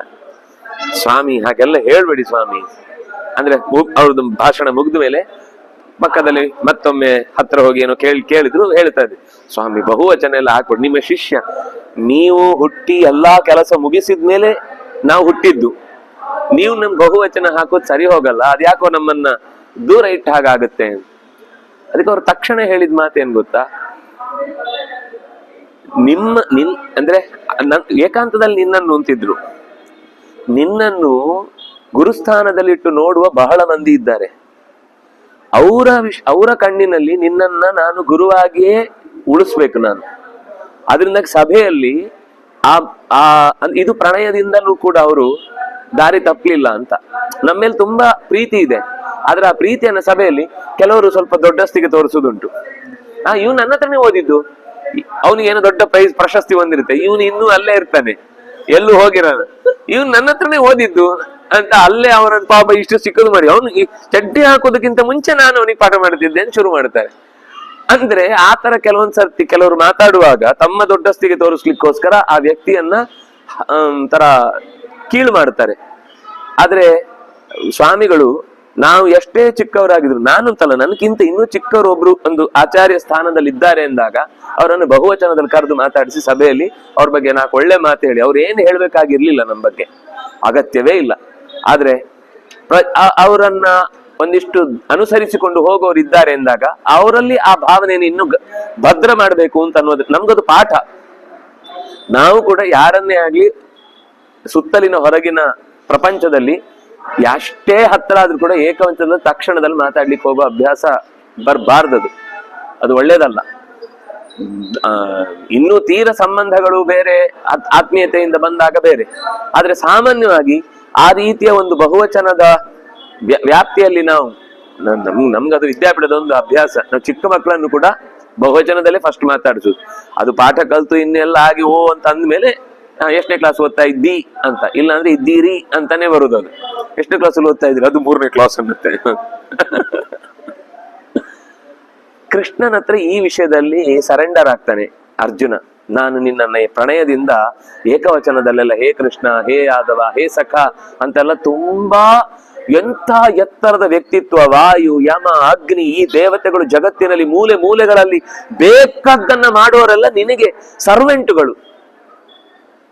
ಅವ್ರು ನೀನ್ ಹೇಳಿದ ತಕ್ಷಣ ಏನ್ ಬೇಕಾದ್ರೂ ಮಾಡ್ಕೊಡ್ಲಿಕ್ಕೆ ಸಿದ್ಧರಾದವರು. ಜಗತ್ತಿನ ಎಲ್ಲವೂ ನಿನ್ನ ವಶದಲ್ಲಿದೆ. ಆದ್ರೆ ನೀನ್ ಯಾವತ್ತೂ ಕೂಡ ನಾವೆಲ್ಲ ನಿನ್ನ ವಶದಲ್ಲಿರ್ಬೇಕು ನೀನ್ ಆಲೋಚನೆ ಮಾಡದೆ ನಮಗೆ ಸಲಿಗೆ ಕೊಟ್ಟು ಆತ್ಮೀಯತೆಯಿಂದ ಏಕವಚನದಲ್ಲಿ ಕರೆಸಿಕೊಂಡು ಬಿಟ್ಟಿ, ಅದು ಅವನಿಗೆ ತಡ್ಕೊಳ್ಳಿಕ್ಕಾಗಲ್ಲ. ಆ ಹಿಂದಿನ ರೂಪ ಮತ್ತು ತಾವು ಬದುಕಿದ ರೀತಿ ಎರಡನ್ನು ಜೋಡಿಸುವಾಗ ಇದು ಎಲ್ಲೋ ಮಯಾ ಪ್ರಮಾದಾತ್ ಪ್ರಣಯೇನ ವಾಪಿ, ನಾನು ಎಲ್ಲಿಯೋ ನಿನ್ನನ್ನ ತುಂಬಾ ಹತ್ರದಿಂದ ಕಾಣುವ ಭರದಲ್ಲಿ ನಿನ್ನನ್ನ ತುಂಬಾ ಕೆಳಗೆ ಮಾಡಿದ್ದೇನೆ. ಮತ್ತೆ ಹೇಳ್ತಾನೆ, ಯಚ್ಚಾವಹ ಸಾರ್ಥಮ ಸತ್ಕೃತೋಸಿ ವಿಹಾರ ಶಯ್ಯಾಸನ ಭೋಜನೇಶು ಏಕೋಥವಾಪ್ಯಚ್ಯುತ ತತ್ ಸಮಕ್ಷಂ ತತ್ ಕ್ಷಾಮಯಿ ತ್ವಾಮಹಂ ಅಪ್ರಮೇಯಂ. ನಿನ್ನ ಮಹಿಮೆಯನ್ನು ಅರಿಯದೆ ಸ್ನೇಹಿತ ಅನ್ನುವ ಭಾವದಿಂದ ಭಾವಿಸಿ ಹಾಗೆ ಏನೇನೋ ಕರೆದು ಬಿಟ್ಟೆ, ತಮಾಷೆ ಮಾಡಿದ್ದೇನೆ. ಹೆಚ್ಚ ಅವಹಾಸಾರ್ಥಂ. ಕೃಷ್ಣನ ಹತ್ರ ಆಗುದಿಲ್ಲ, ಅವನು ಯಾವ್ದೋ ಒಂದು ಹುಡುಗಿ ಬಂದ್ರೆ ಕೃಷ್ಣನಿಗೆ, ನೋಡು ನಿನ್ನನ್ನೇ ನೋಡ್ಲಿಕ್ಕೆ ಬಂದಿದ್ದು, ನೀನೇ ಮಾತಾಡ್ಬೇಕು, ನಾವೆಲ್ಲ ಮಾತಾಡೋದು ನಮ್ಮನ್ನ ಮಾತಾಡ್ಸಲ್ಲ, ನಿನ್ನನ್ನ ಆದ್ರೆ ಚೆನ್ನಾಗಿ ಮಾತಾಡಿದ್ರೆ ಹೋಗು ಅಂತ ಹೀಗೆ ಕಾಲೆಳೆಯುವುದು ಅಂತ ಹೇಳ್ತೇವಲ್ಲ ನಮ್ಮಲ್ಲಿ. ಹಾಗೆ ಕೃಷ್ಣನನ್ನ ಅವಹಾಸಾರ್ಥಂ. ಎಷ್ಟೋ ಸರ್ತಿ ಅಪಹಾಸ್ಯ ಬೇರೆ, ಅವಹಾಸ್ಯ ಬೇರೆ.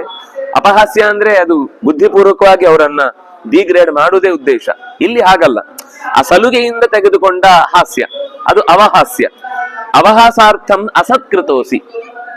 ಅಸತ್ಕಾರ ಅಂತಂದ್ರೆ ತೆಗೆಯುವುದು ಅಂತಾನೆ ಅರ್ಥ ಒಂದರ್ಥದಲ್ಲಿ, ಆದ್ರೆ ಬುದ್ಧಿಪೂರ್ವಕವಾಗಿ ಅಲ್ಲ, ತಮಾಷೆಯ ಇದರಲ್ಲಿ.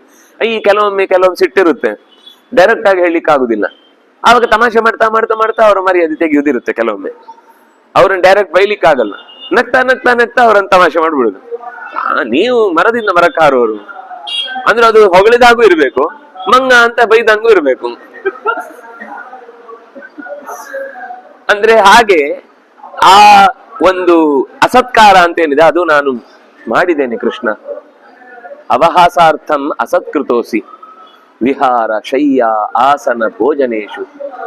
ವಿಹಾರಕ್ಕೆ ಹೋಗುವಾಗ ಮಲಗುವಾಗ ನಿನ್ನ ಮೈ ಮೇಲೆ ಕಾಲು ಹಾಕಿ ಮಲಗುದು, ನಿನ್ನೊಂದು ಒದ್ದು ಮಂಚದಿಂದ ಕೆಳಕ್ಕೆ ತಳ್ಳಿ ಬೆಳಿಗ್ಗೆ ಏಳುವಾಗ ನೀನ್ ಕೆಳಗೆ ನಾವು ಮೇಲೆ ಅಂತ ಆಗಿರೋದು. ಆಸನ ಕೂತ್ಕೊಳ್ಳುವಾಗ ನಿನ್ ಸೀಟಲ್ಲಿ ನಾವು ಕೂತ್ಕೊಳ್ಳುದು. ನಿಜವಾಗಿ ಇದೆಲ್ಲ ಈಗ ಇದನ್ನ ಹೇಳಿದ್ರೆ ನಗು ಬಂದ್ಬಿಡುತ್ತೆ. ಈ ಹಿರಿಯರು, ಮನೆಯ ಹಿರಿಯರು ಅಂತಿದ್ರೆ ಅವ್ರು ಕೂತ ಸೀಟಲ್ಲಿ ಯಾರು ಕೂರ್ತಿರ್ಲಿಲ್ಲ ಮೊದ್ಲು. ಅವ್ರಿದ್ರದ್ದು ಅವ್ರದ್ದೇ, ಅದು ಆಸನದ ದೃಷ್ಟಿಯಿಂದಲೂ ಒಳ್ಳೇದೇ. ಅವರ ಜಪವೋ ಅನುಷ್ಠಾನವೋ ಏನೇ ಮಾಡ್ತಿದ್ರು ಆ ಜಾಗದಲ್ಲಿ ಇನ್ನೊಬ್ಬ ಕೂಡಬಾರ್ದು. ಇದು ಶಾಸ್ತ್ರದ ವಿಷಯ, ಅದು ಬಿಟ್ಟು ಹೋಯ್ತು. ಅದು ಶಾಸ್ತ್ರದ ವಿಷಯ ಮರ್ತೋಯ್ತು. ಒಂದು ಸ್ಥಾನ ಅಂತ ಉಳಿತ, ಆಮೇಲೆ ಅದು ಅವ್ರ ಸ್ಥಾನ. ಅಲ್ಲಿ ಕೂತ್ರೆ ಅದು ಆ ಮನೆ ಯಜಮಾನ ಕೂಡುದು ಅಂತ. ಅವರು ತೀರ್ಕೊಂಡ್ಮೇಲೆ ಆ ಮನೆಗೆ ಮತ್ತೆ ಯಾರು ಜವಾಬ್ದಾರಿ ತಗೊಳ್ತಾನೋ ಮನೆಯೆಲ್ಲ ಆಗು ಹೋಗುಗಳನ್ನ ಅವನಿಗದು ಸ್ಥಾನ. ಈಗ ಮೊಮ್ಮಕ್ಕಳು ಬಂದು ಕೂತಿರ್ತಾರೆ, ಅವ್ರು ಬಂದ್ರೆ ನಿಂತ ನೀವಲ್ಲೋ ಕೂತ್ಕೊಳ್ಳಿ ಬೇಕಿದ್ರೆ ಅಂತ ಅವರನ್ನೇ ಪಕ್ಕಕ್ಕೆ ದೂಡತ್ತೆ ಬಿಟ್ರೆ, ಆಸನವನ್ನ ದೊಡ್ಡವರ ಆಸನದಲ್ಲಿ ಕೂಡಬಾರದು ಅನ್ನೋ ಕಾಮನ್ ಸೆನ್ಸ್ ನಮಗಿಲ್ಲ ಇವತ್ತು. ಅರ್ಜುನ ಹೇಳ್ತಾನೆ, ನಾನು ನಿನ್ನ ಆಸನದಲ್ಲಿ ಕೂತು ಅಸತ್ಕಾರ ಮಾಡಿದ್ದೇನೆ, ಅವಮಾನ ಮಾಡಿದ್ದೇನೆ. ನಿನ್ನ ಸೀಟಲ್ಲಿ ಕೂತು ಕೃಷ್ಣನ ಹಾಗೆ ಮಾತಾಡುದು, ಕೃಷ್ಣನ ಹಾಗೆ ವರ್ತಿಸುವುದು, ಕೃಷ್ಣನ ಹಾಗೆ ಏನೋ ಡೈಲಾಗ್ ಹೊಡೆಯುವುದು, ಇದೆಲ್ಲ ಒಂಥರ ಸಿಟ್ಟು ಬಂದಿದ್ರೆ ಅಸಮಾಧಾನ ಆಗುತ್ತೆ, ತಮಾಷೆಯಾಗಿ ನಡೆದೋಗುತ್ತೆ. ಆದ್ರೆ ಅದು ತಪ್ಪೇ ಅಂತಾನೆ ದೇವ್ರ ವಿಷಯದಲ್ಲಿ, ದೊಡ್ಡವ್ರ ವಿಷಯದಲ್ಲಿ ಅದು ತಪ್ಪೇ. ಅವರು ಸಲಿಗೆ ಕೊಟ್ಟಿದ್ದಾರೆ ಅಂದ ಮಾತ್ರಕ್ಕೆ ಅದೆಲ್ಲವನ್ನು ದುರುಪಯೋಗ ಮಾಡಿಕೊಳ್ಳುವುದು ನಮ್ಮ ಅಪರಾಧ. ಭೋಜನೇಶು, ಊಟ ಕೂತಾಗ ನಿನಗೆ ಅಂತ ಎಲ್ಲ ಕಾದಿರಿಸಿರ್ತಾರೆ, ಸೀದೋಗಿ ನಾವು ಕೂತ್ಬಿಡು, ನೀನ್ ಅಲ್ಲಿ ಕೂಡು, ನಾವಿಲ್ಲಿ ಕೂತಾಗಿದ್ದೀವಿ. ಒಂದ್ಸರ್ತಿ ನಾವು ಕೂತ ಮೇಲೆ ಮತ್ತೆ ಎದ್ದೇಳ್ಲಿಕ್ಕೆ ಆಗಲ್ಲ. ನಮಗೆ ಸಿಟ್ಟು ಮಾನಸಿಕವಾಗಿ ಅನ್ನದ ಮೇಲೆ ನಮ್ಮ ನಾನು ನನ್ನದು ಅಂತ ಅದರ ಬಗ್ಗೆ ಒಂದು ಅಭಿಮಾನ ಬಂದಾಯ್ತು, ಇನ್ನೇನಿದ್ರು ಆಚೆಗೆ ಅಂತ. ಹೀಗೆ ನಿನ್ನ ಆಹಾರದ ವಿಷಯದಲ್ಲಿ, ವಿಹಾರದ ವಿಷಯದಲ್ಲಿ, ನಿನ್ನ ಒಟ್ಟಿಗೆ ಓಡಾಡುವಾಗ 2 ಪ್ರಹಾರಗಳನ್ನು ಕೊಟ್ಟು ಏನೇನೋ ನೀನ್ ಮಾಡಿದ ಕೆಲಸವನ್ನೆಲ್ಲ ನಾನ್ ಮಾಡಿದ್ದು ಅಂತ ಹೇಳ್ಕೊಂಡು ತಿರುಗಿದ್ದೆಲ್ಲ ತುಂಬಾ ಅವ್ಯವಸ್ಥೆ ಆಗಿದೆ. ಏಕೋಥವಾ ಅಪ್ಯಚ್ಯುತ ಸತ್ಸಮಕ್ಷಂ ತತ್ಸಮಕ್ಷಂ, ನಿನ್ನ ಮುಂದೆನೂ ಮಾಡಿದ್ದೀವಿ, ನೀವಿಲ್ದೆ ಇದ್ದಾಗ್ಲೂ ಕೆಲವೊಂದ್ ಸರ್ತಿ ನಾವಂಥ ಪರಿಹಾಸಕ್ಕಾಗಿ ನೀನ್ ಒಬ್ಬನೇ ಇರುವಾಗ ತಮಾಷೆ ಮಾಡಿದ್ದೇವೆ, ಏಕಃ ಒಬ್ಬನೇ ಇರುವಾಗ ಆ ತಮಾಷೆ ಮಾಡಿದ್ದೇವೆ, ಅಥವಾ ಮತ್ತೊಬ್ಬರ ಎದುರಲ್ಲಿ ನೀನಿಲ್ಲಾಗ ಬೇರೆಯವರಲ್ಲಿ ಇರ್ತಾರೆ. ಅವನು ಹಾಗೆ ಹೇಳಿದ್ದಿದೆ. ಮುಂದೆ ಒಂದು ದೊಡ್ಡ ಯಾಗ ಆಗುತ್ತಾ ಇರುತ್ತೆ. ಆ ಯಾಗದಲ್ಲಿ ಕೃಷ್ಣನ ಹತ್ರ ಹೋಗಿ ಹೇಳ್ತಾರೆ, ಒಂದು ಮಗು ಅಂದ್ರೆ ಅಲ್ಲಿ ಹುಟ್ಟಿದ ತಕ್ಷಣ ಅದು ಮರೆ ಆಗ್ತಾ ಇದೆ ಅಂತ.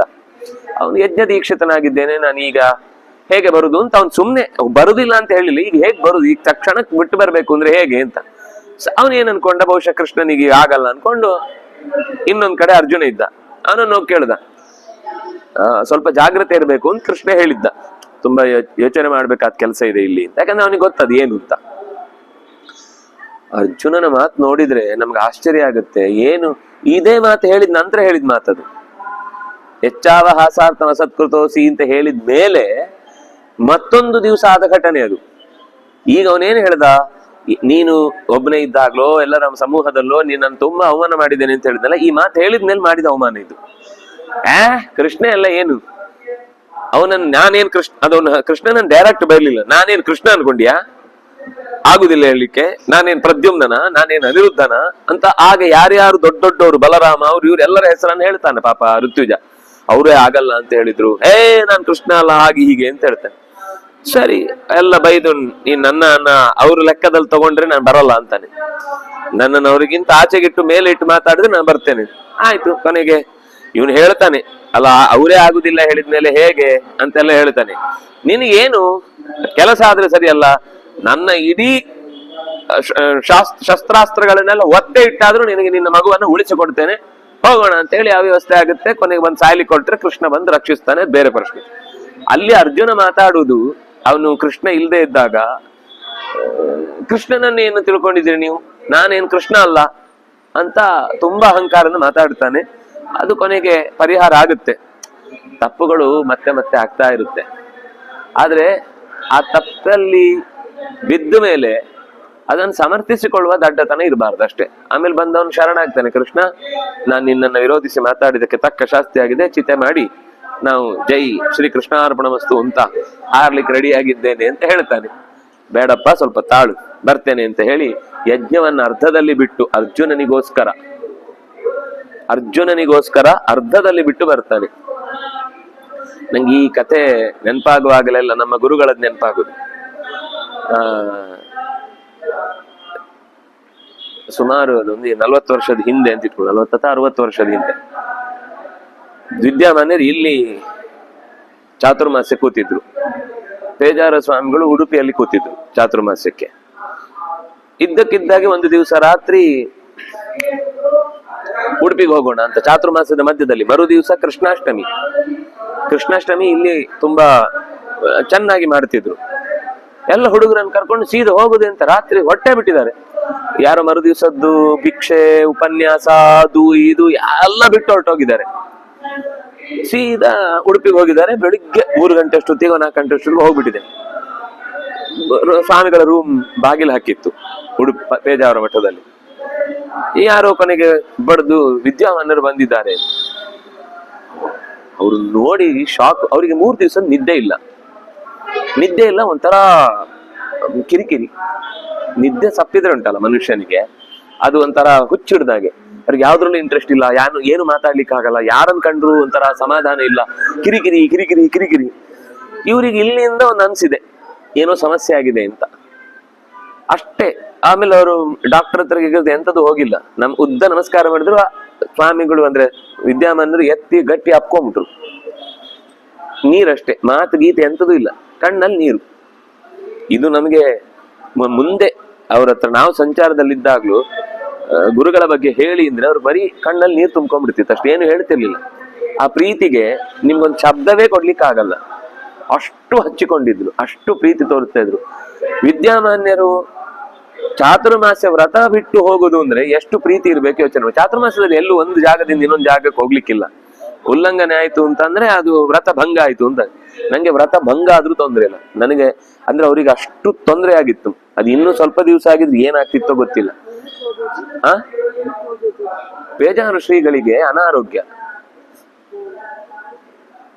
ಜೀವಕ್ಕೆ ಕೂಡ ಕುತ್ತು ಬರುವಷ್ಟು ಅನಾರೋಗ್ಯ. ಹಾಗಿದ್ರೆ ನಾವೆಲ್ಲ ಇರ್ತಾನೆ ಇರ್ಲಿಲ್ಲ.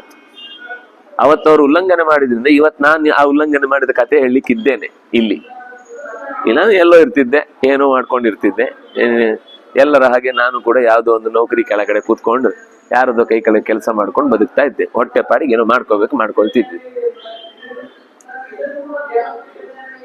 ಕೃಷ್ಣ ಆ ಪ್ರೀತಿ ತೋರಿಸುವ ಬಗೆ ಉಂಟಲ್ಲ, ಯಜ್ಞ ಭಂಗ ಆದ್ರೂ ತೊಂದ್ರೆ ಇಲ್ಲ, ನಿನ್ ಜೀವ ಉಳಿಸ್ಬೇಕು ಅಂತ ಹೇಳಿ ಸೀದಾ ಹೋಗಿ ಆ ಮಗುವನ್ನ ಮರಳಿ ಕರೆತಂದು ಆ ತಂದೆಗೆ ತಾಯಿಗೆ ಒಪ್ಪಿಸಿ ಅವನನ್ನ ಆಮೇಲೆ ಆ ವ್ರತ ಪರಿಷ್ಕಾರ ಮಾಡ್ಕೊಳ್ಳಿಕ್ಕೆ ಅದಕ್ಕೆ ಏನು ಆಹುತಿಗಳನ್ನ ಪ್ರಾಯಶ್ಚಿತ್ತ ಕೊಡ್ಬೇಕಿತ್ತಲ್ಲ, ಆ ಪ್ರಾಯಶ್ಚಿತ್ತವನ್ನು ಮಾಡಿಕೊಂಡ ಅಂತಿದೆ ದೇವ್ರು.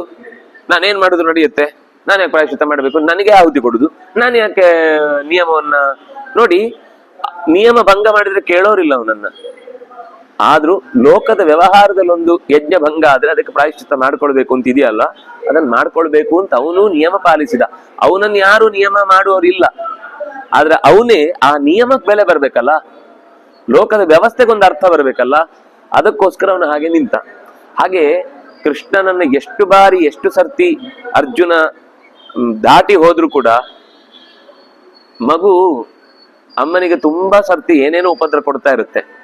ಒಂದೆರಡು ಸರ್ತಿ ಸಿಟ್ಟಿನಿಂದ ಒಂದೆರಡು ಏಟು ಕೊಡ್ತಾಳಮ್ಮ.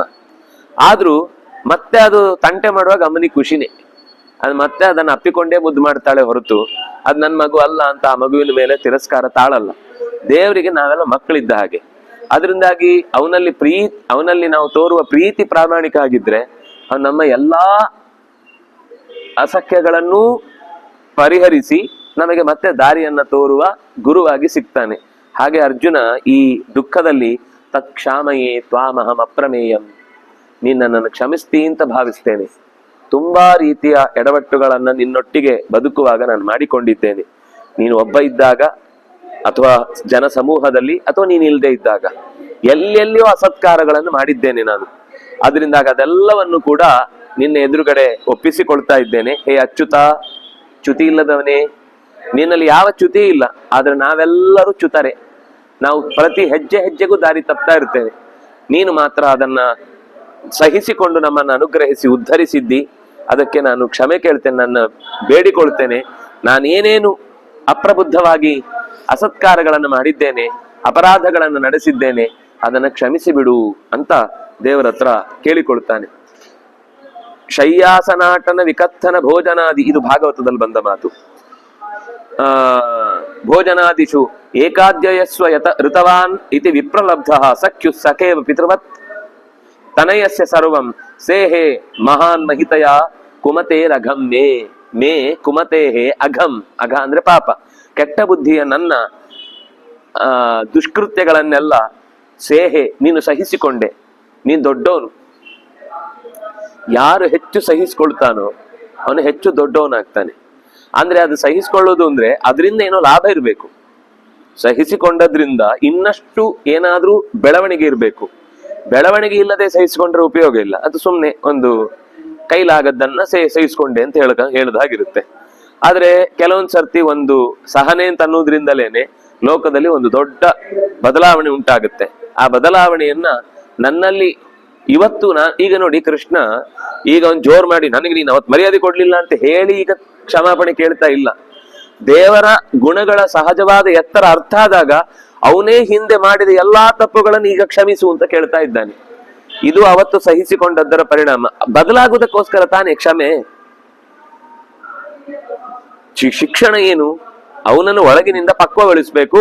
ಆ ತಪ್ಪುಗಳು ಮತ್ತೆ ಅವನ ಜೀವನದಲ್ಲಿ ಸರಿ ಅಂತ ಯಾವತ್ತು ಅವನಿಗೆ ಅನ್ನಿಸ್ಬಾರ್ದು. ನಾ ಮಾಡಿದ್ದೆಲ್ಲ ಸರಿ ಅಂತ ಭ್ರಮೆ ಬರಬಾರ್ದು. ಅದಕ್ಕೆ ಕ್ಷಮೆ ಕೇಳುವುದು. ನೀವು ಕ್ಷಮೆ ಕೇಳಿಸ್ತೇನೆ ಅಂತ ಅವನೊಂದು ಜೋರ್ ಮಾಡಿ, ನಾನು ಅವನನ್ನು ಕ್ಷಮೆ ಕೇಳಿಸದೆ ಬಿಡಲ್ಲ. ಆಯ್ತು, ಲೆಟರ್ ಅಲ್ಲಿ ಅಪಾಲಜಿ ಲೆಟರ್ ಬೈತಾನೆ, ಮನಸ್ಸಲ್ಲಿ ಅದಕ್ಕೆ ಆ ಶಬ್ದದಲ್ಲಿ ಬರೀ ಉಲ್ಟನೇ ಯೋಚನೆ ಮಾಡ್ತಿರ್ತಾನೆ. ಜೀವಮಾನದಲ್ಲಿ ಮತ್ತೆ ಯಾವತ್ತು ಅವನಿಗೆ ಗೌರವ ಕೊಡಲ್ಲ ಅವನು.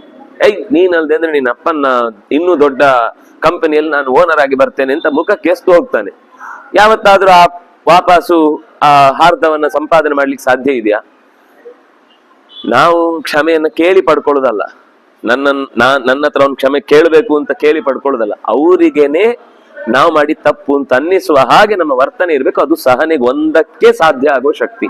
ಸೇಹೇ ಮಹಾನ್ ಮಹಿತಯ ಕುಮತೆ ರಘಮ್ಮೆ ಅಂತ ಬಂದ ಮಾತು, ಅದರದ್ದೇ ವಿವರಣೆ. ಪಿತಾಸಿ ಲೋಕಸ್ಯ ಚರಾಚರಸ್ಯ ತ್ವಮಸ್ಯ ಪೂಜ್ಯಶ್ಚ ಗುರುರ್ ಗರೀಯಾನ್ ನ ತ್ವತ್ ಸಮೋಸ್ತ್ಯಭ್ಯಧಿಕ ಕುತೋನ್ಯಃ ಲೋಕತ್ರಯೇಪಿ ಅಪ್ರತಿಮ ಪ್ರಭಾವ. ನೀನು ಲೋಕಕ್ಕೆ ತಂದೆ, ಜಗತ್ತಿನ ಎಲ್ಲಾ ಜೀವಜಾತಗಳಿಗೂ ಮೊದಲಿಗ ನೀನು ಹೇಗೆ ಅಂದ್ರೆ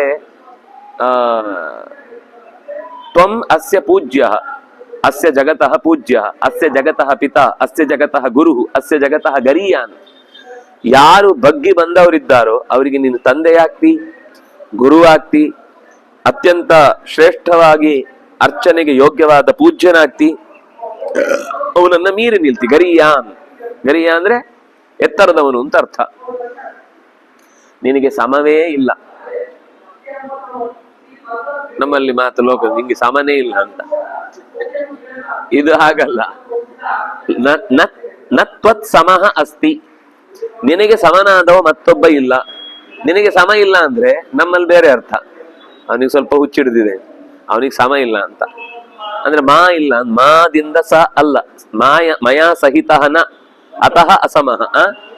ಮಂಡೆ ಸಮ ಇಲ್ಲ ಅಂತ, ಮಂಡೆ ಪೆಟ್ಟು ಅಂತ ಬೈತಾರೆ. ಸಮ ಇಲ್ಲ ಅಂದ್ರೆ ಮಂಡೆ ಪೆಟ್ಟು ಅಂತ. ದೇವರಿಗೆ ಅದನ್ನೇ ಹೇಳ್ತಾ ಇದ್ದೇನೆ, ನಿನಗೆ ಸಮ ಇಲ್ಲ ಅಂತ. ನ ತ್ವತ್ ಸಮಃ ಅಸ್ತಿ, ನಿನಗೆ ಸಮ ಇಲ್ಲ ಅಂದ ಮೇಲೆ ಅಭ್ಯಧಿಕ ಕುತಃ ಅನ್ಯಃ, ನಿನಗೆ ಸಮಾನನಾದವನೇ ಇಲ್ಲ ಅಂದ್ಮೇಲೆ ನಿನಕ್ಕಿಂತ ಮಿಗಿಲಾದವನು ಯಾರಿದ್ದಾನೆ? ಸಮಾನ ಇದ್ರೆ ಮಿಗಿಲಾದವನೊಬ್ಬ ಇದ್ದಾನೆ ಅಂತ ಹೇಳ್ಬೋದು. ಆದ್ರಿಂದಾಗಿ ನಿನಗೆ ಸಮಾನರಿಲ್ಲ. ಅಭ್ಯಧಿಕ ಕುತಃ, ಇನ್ನೆಲ್ಲಿಂದ ಅನ್ಯಃ ಕುತಃ, ನಿನಗಿಂತ ಬೇರೆಯಾದ ಮತ್ತೊಬ್ಬ ನಿನಗೆ ಸಮಾನನಾದವನೇ ಇಲ್ಲ. ಅಧಿಕ ಅಂತ ಇರ್ಲಿಕ್ಕೆ ಸಾಧ್ಯವೇ ಇಲ್ಲ. ಲೋಕತ್ರಯೇಪಿ ಅಪ್ರತಿಮ ಪ್ರಭಾವ, ಮೂರು ಲೋಕಗಳಲ್ಲೂ ಕೂಡ ನಿನಗಿಂತ ಹೆಚ್ಚಿನದ್ದು ಯಾವುದೂ ಇಲ್ಲ. ಓ ಅಪ್ರತಿಮ ಪ್ರಭಾವನೆ, ಪ್ರಭಾವಿಸುವುದರಲ್ಲಿ ನಿನಗೆ ಸಮನಾದ ವ್ಯಕ್ತಿತ್ವ ಜಗತ್ತಿನಲ್ಲಿ ಮತ್ತೊಬ್ಬನಿಗಿಲ್ಲ. ನೀನು ಒಂದ್ಸತಿ ಪ್ರಭಾವ ಬೀರಿದ್ರೆ ಅವನ ಜೀವನ ಅದು ಬಂಗಾರ. ಅವನಿಗೆ ಮತ್ತೆ ಜಗತ್ತಿನ ಯಾವ ಸಮಸ್ಯೆಗಳು ಅವನಿಗೆ ಸಮಸ್ಯೆ ಅಂತಾನೆ ಕಾಣುವುದಿಲ್ಲ. ಯಾಕಂದ್ರೆ ನನ್ನೊಟ್ಟಿಗೆ ಭಗವಂತ ಇದ್ದಾನೆ ಅಂತ ಅವನು ಯಾವಾಗ್ಲೂ ಆರಾಮಾಗಿರ್ತಾನೆ. ಪ್ರಹ್ಲಾದನ ಹಾಗೆ, ಅವನನ್ನು ಬೆಟ್ಟದಿಂದ ಎತ್ತಾಕಿದಾಗ್ಲೂ ಹರಿಹರಿ ಅಂತಿದ್ದ, ಸಮುದ್ರಕ್ಕೆ ಒತ್ತಾಕಿದ್ರು ಹರಿಹರಿ ಅಂತಿದ್ದ, ಸರ್ಪಗಳ ಮಧ್ಯೆ ಹಾಕಿದ್ರು ಹರಿಹರಿ ಅಂತಿದ್ದ. ಅವುಗಳು ಪರಸ್ಪರ ತಾವೇ ಹಲ್ಲರ್ಕೊಂಡು ಸತ್ತೋದ್ವು ಸರ್ಪಗಳು. ಆನೆ ನಮಸ್ಕಾರ ಮಾಡಿತು, ಕೃತ್ಯ ಓಡಿ ಹೋಯಿತು, ಸಮುದ್ರ ಬತ್ತಿ ಹೋಯಿತು, ಬೆಟ್ಟ ಕೆಳಗಡೆ ಬಿದ್ರೆ ಅದು ಹತ್ತಿಯ ರಾಶಿ ಆಗಿತ್ತು, ಹೂವಿನ ರಾಶಿ ಆಗಿತ್ತು. ಬೆಂಕಿ ಹಾಕಿದ್ರೆ ತಣ್ಣಗಿತ್ತು, ತಣ್ಣಗೆ ನೀರು ಹಾಕಿದ್ರೆ ಬಿಸಿನೀರಲ್ಲಿ ಸ್ನಾನ ಮಾಡಿಸ್ದಂಗಿತ್ತು.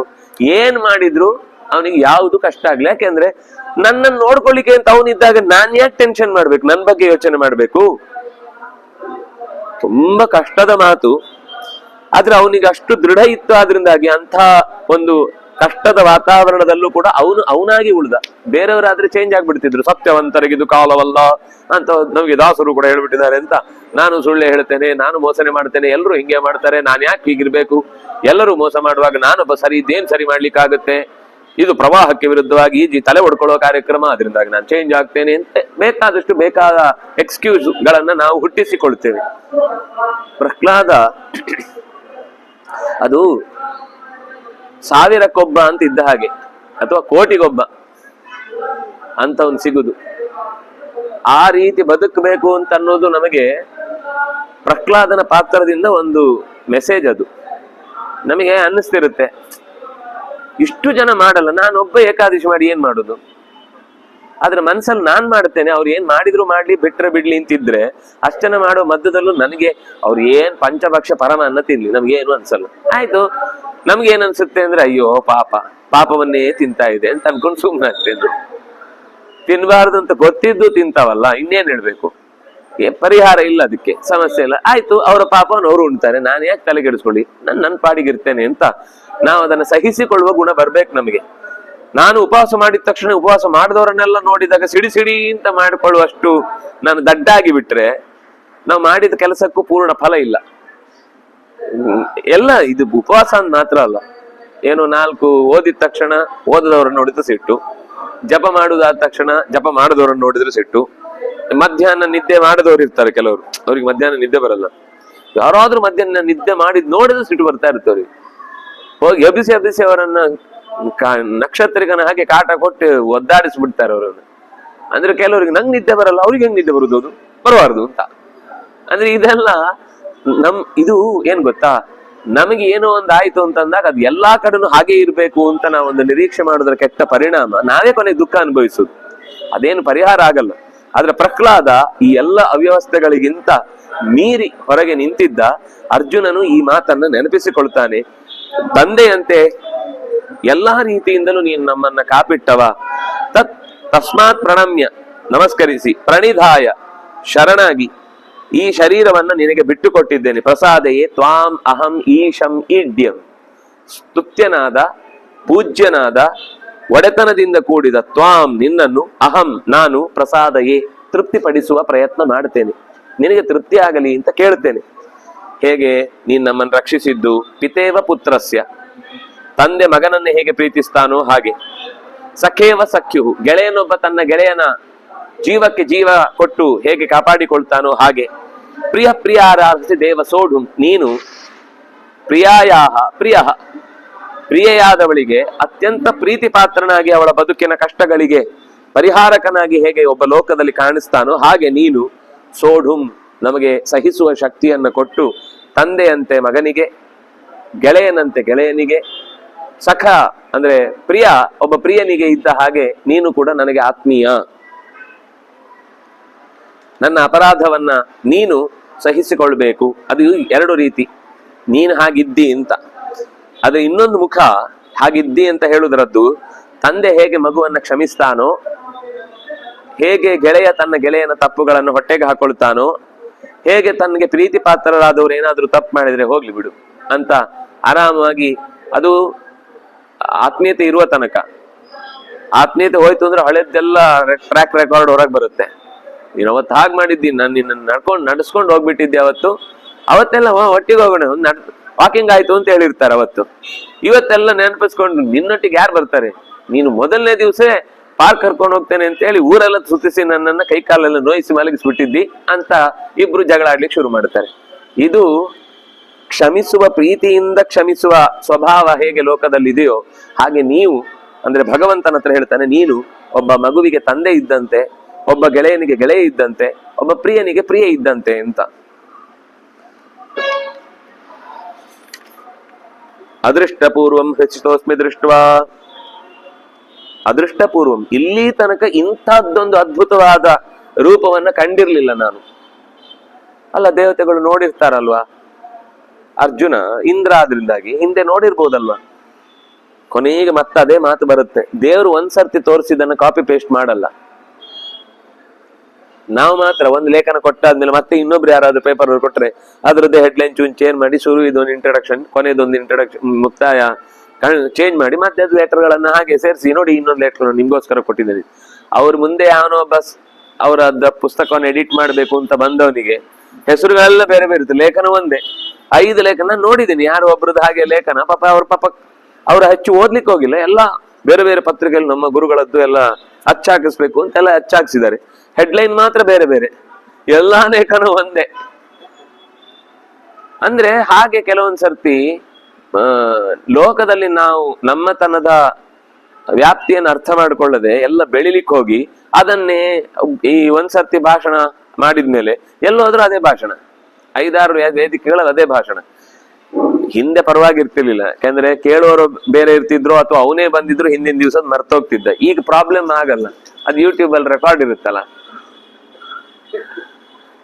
ಇದು ಮೊನ್ನೆನೂ ಅದೇ ಮಾಡಿದಾರ್ರಿ, ನಿನ್ನೆನೂ ಅದೇ ಮಾಡಿದ್ರಿ, ಇವತ್ತು ಅದೇ ಹೇಳ್ತಾರೆ, ಬ್ಯಾಡ್ರಿ ಹೋಗೋಣ, ಬೇಕಿದ್ರೆ ಲೈವ್ ಅಲ್ಲಿ ಮನೆಯಲ್ಲಿ ನೋಡ್ತೇವೆ ಅಂತ ಅವ್ರಿಗೆ ಒಂದು ಸಮಾಧಾನ ಹೇಳಿ ಸಾಗ ಹಾಕೋಣ ಅಂತ ಹೇಳಿ ಬಿಟ್ಬಿಡ್ತಾರೆ. ಆದ್ರೆ ಭಗವಂತನ ಎದುರುಗಡೆ ಆ ರೀತಿ ನಾವು ಲೋಕದ ಚಿಂತನೆಯನ್ನು ಮಾಡ್ಲಿಕ್ಕಾಗಲ್ಲ. ಭಗವಂತನ ಕಾರ್ಯಭಾರದ ವ್ಯವಸ್ಥೆಯಲ್ಲಿ ಪ್ರತಿ ಸರ್ತಿಯೂ ಹೊಸಬನೇ ಅವನು, ಪ್ರತಿ ಸರ್ತಿಯೂ ಹೊಸತ್ತೇ ತೋರಿಸ್ತಾನೆ. ಹಳೆ ಸರಂಜಾಮನ ಅವ್ನು ಇಟ್ಕೊಳ್ಳೋ ಅಭ್ಯಾಸವೇ ಇಲ್ಲ ಅವನಿಗೆ. ನಾಳೆಗಾಗುತ್ತೆ, ಮತ್ತೊಮ್ಮೆ ನೋಡೋಣ, ಅದನ್ನ ಇವ್ರು ನೋಡಿಲ್ಲಲ್ಲ ಅವ್ರಿಗೆ ತೋರಿಸೋಣ ಅಂತ ಈ ಎಲ್ಲ ಅವ್ಯವಸ್ಥೆ ಇಲ್ವೇ ಇಲ್ಲ. ನನ್ನ ಮನಸ್ಸು ಭಯದಿಂದ ಒಂಥರ ನಡುಗಿ ಹೋಯ್ತು. ಹೇಗೆ ಅರ್ಥ ಮಾಡ್ಕೊಳ್ಳೋದು? ಇದು ಭಯ ಅಂದ್ರೆ ಏನೋ ಪೆಟ್ಟುಕೊಡ್ತಾರೆ ಅಂತ ಅನ್ನೋ ಭಯ ಅಲ್ಲ. ಇಲ್ಲಿ ದೇವರ ಬಗ್ಗೆ ಭಯ ಅಂದ್ರೆ ಇದನ್ನ ಹೇಗೆ ಅರ್ಥ ಮಾಡ್ಕೊಂಡು ಜೀರ್ಣ ಮಾಡ್ಕೊಳ್ಳುದು ಅಂತ. ನಮ್ಮ ಮನಸ್ಸಿನ ಆಲೋಚನೆಗೆ ಮೀರಿದ ಸಂಗತಿಗಳು ಇಲ್ಲಿ ನೋಡ್ತಾ ಇದ್ದಾನ ಅವನು. ಒಂದು ವಸ್ತುವನ್ನ ಒಳಗೂ ಸೇರಿ ಹೊರಗೂ ಸೇರಿ ಎಲ್ಲಾ ಕಾಲದಲ್ಲೂ ಅದರ ಜೊತೆಗಿದ್ದು ಅದರ ಯೋಗ್ಯತೆ, ಅದರ ಯೋಗ, ಅದರ ಕರ್ಮ, ಅದರ ಕಾಲ, ಅದರ ಅದೃಷ್ಟ ಏನೇನಿದೆಯೋ ಅಷ್ಟನ್ನು ಟ್ಯಾಲಿ ಮಾಡಿ ಆ ಒಂದು ವಸ್ತುವಿಗೆ ಸಂಬಂಧಪಟ್ಟ ಅಷ್ಟೂ ಸಂಬಂಧಗಳಿಗೂ ಆ ಕರ್ಮ ಒಂದೇ ರೀತಿ ಆಗ್ಬೇಕು. ಒಂದೇ ಬಸ್ಸಲ್ಲಿದ್ದವ್ರು ಅಷ್ಟು ಜನ ಖಲಾಸ ಆದ್ರು ಅಂದ್ರೆ ಅವ್ರು ಎಲ್ಲರ ಕರ್ಮ ಒಂದೇ ತರ ಏನೋ ಆಗಿರ್ಬೇಕಲ್ಲ. ವಸ್ತುತ ಒಂದೇ ಕಾಲದಲ್ಲಿ ಹುಟ್ಟಿ ಬಂದವರಲ್ಲ ಅವರು. ಯಾವ್ದಾವ್ದು 10 ಜನ್ಮದ್ದು, ಒಬ್ಬನದ್ದು 7ನೇ ಜನ್ಮದ್ದು, ಒಬ್ಬನದ್ದು 35ನೇದು, ಒಬ್ಬನದ್ದು 800 ಜನ್ಮದ್ದು, ಇನ್ನೊಂದು ಇನ್ಯಾರೋ ಒಬ್ಬನದ್ದು, ಅಷ್ಟು 100 ತರದ ಜನ್ಮಗಳ ವ್ಯವಸ್ಥೆಯನ್ನ ಒಂದು ಆಕ್ಸಿಡೆಂಟ್ ಅಲ್ಲಿ ಕಂಪ್ಲೀಟ್ ಮಾಡ್ಬೇಕು ಅಂದ್ರೆ ಎಷ್ಟು ಲೆಕ್ಕಾಚಾರ ಬೇಕು? ನಮ್ಗಿದನ್ನ ಅರಗಿಸಿಕೊಳ್ಳಿಕ್ಕಾಗುತ್ತಾ? ಅವನು ಅದನ್ನ ನೋಡಿ ಗಾಬರಿ ಆಗ್ಬಿಟ್ಟಿದ್ದಾನೆ. ಅವನಿಗೆ ಆ ವಿಷಯದಲ್ಲಿ ತಾನು ಏನ್ ಮಾಡ್ತಾ ಇದ್ದೇನೆ ಅಂತ ಅನ್ನೋದು ಗೊತ್ತಾಗ್ತಾ ಇಲ್ಲ. ಹಾಗಾಗಿ ಅವನ ಭಾಷೆಯನ್ನು ಹೇಳುದು ಹೃಷಿತೋಸ್ಮಿ ಅದೃಷ್ಟ ಪೂರ್ವಂ. ಇದು ಇಲ್ಲಿ ತನಕ ಕಾಣದೇ ಇದ್ದದ್ದು, ಮತ್ತೆ ಹೊಸತನ್ನೇ ನಾನು ನೋಡ್ತಾ ಇದ್ದೇನೆ, ಮತ್ತೆ ಹೊಸದನ್ನೇ ನೋಡ್ತಾ ಇದ್ದೇನೆ. ಇದು ಯಾರು? ಸಾಮಾನ್ಯ ಯಾರೋ ಒಬ್ಬ ನಾವು ಹೇಳ್ತೇವೆ ಅಂದ್ರೆ ಫಸ್ಟ್ ಟೈಮ್ ನೋಡ್ತಾ ಇದ್ದೀವಿ ಅಂತ. ಅವ್ನು ನಿತ್ಯ ನೋಡುವವ, ಇಂದ್ರನಾಗಿ ಇನ್ನೊಂದು ರೂಪದಿಂದ ಕಾಣುವವನೇ. ಅಷ್ಟು ಕಂಡು ಕೂಡ ಈಗ ಕಂಡ ಸಂಗತಿ ಇಲ್ಲಿ ತನಕ ಕಂಡದ್ದಲ್ಲ. ಇದು ಹೊಸತು, ಅದೃಷ್ಟ ಪೂರ್ವಂ ಋಷಿತೋಸ್ಮಿ. ಅದರಿಂದಾಗಿ ಆನಂದ ಪಡ್ತಾ ಇದ್ದೇನೆ. ದೃಷ್ಟ ಅದನ್ನ ಜೀರ್ಣಿಸಿಕೊಳ್ಳಿಕ್ ಆಗ್ತಾ ಇಲ್ಲ ನನ್ನ ಹತ್ರ. ತದೇವ ಮೇ ದರ್ಶಯ ದೇವರೂಪಂ. ನಿಂದು ಮೊದ್ಲಿದ್ಯಲ್ಲ ಆ ರೂಪ ತೋರ್ಸಪ್ಪ. ಆಗ್ತಾ ಇಲ್ಲ ಇದನ್ನ ಹೀಗೆ ಅದು ಹಾಗೆ. ನಮ್ಗೇನು ಅಂದ್ರೆ ನೋಡಿದ್ಮೇಲೆ ಅದನ್ನೊಂದು ಲೆಕ್ಕಾಚಾರ ಮಾಡಿ ನೆನ್ಪಿಟ್ಕೊಳ್ಬೇಕು ಅಂತ ಟ್ರೈ ಮಾಡುತ್ತೆ ಮನಸ್ಸು. ಏನೋ ಒಂದು ಅದ್ಭುತವಾದದ್ದು ನೋಡ್ತೇನೆ, ಅದರ ಪೆಟಲ್ ಎಷ್ಟು ಚೆನ್ನಾಗಿತ್ತು, ಅದರ ಕಲರ್ ಹೇಗಿತ್ತು, ಅದರ ಕಾಂಬಿನೇಷನ್ ಹೇಗಿತ್ತು, ಅದರ ಮಧ್ಯೆ ಡಿಸೈನ್ ಹೇಗಿತ್ತು, ಅದು ಎಷ್ಟು ಅಗಲ ಇತ್ತು, ಹೇಗೆ ಅದು ಗಾಳಿಗೆ ತೂರಾಡ್ತಾ ಇತ್ತು, ಏನೇನೋ ಒಂದಿಷ್ಟು ನಮ್ಗೆ ಅದ್ರ ಅರ್ಥ ಆಗುದನ್ನು ತಲೆಯೊಳಗೆ ಇಟ್ಕೊಂಡು ಇನ್ನೊಬ್ಬರ ಹತ್ರ ಹೋಗಿ ನಿನ್ನೆ ಒಂದು ಹೂ ನೋಡಿದ್ದೆ, ಅದು ಎಷ್ಟು ಚಂದ ಇತ್ತು ಅಂದ್ರೆ ನಮ್ಗೆ ಹಿಂದಿನ ದಿವಸ ಅದನ್ನ ಹೇಳಲಿಕ್ಕೆ ಬರ್ಬೇಕು. ಇದ್ ನೋಡಿದ್ದು ಒಂದ ಅರೇಂಜ್ಮೆಂಟ್ ಮಾಡಿ ಮನಸ್ಸಲ್ಲಿ ಇಟ್ಕೊಳ್ಳುವಾಗ ಇನ್ನು 100 ಕಾಣಿಸ್ತಾ ಇದೆ.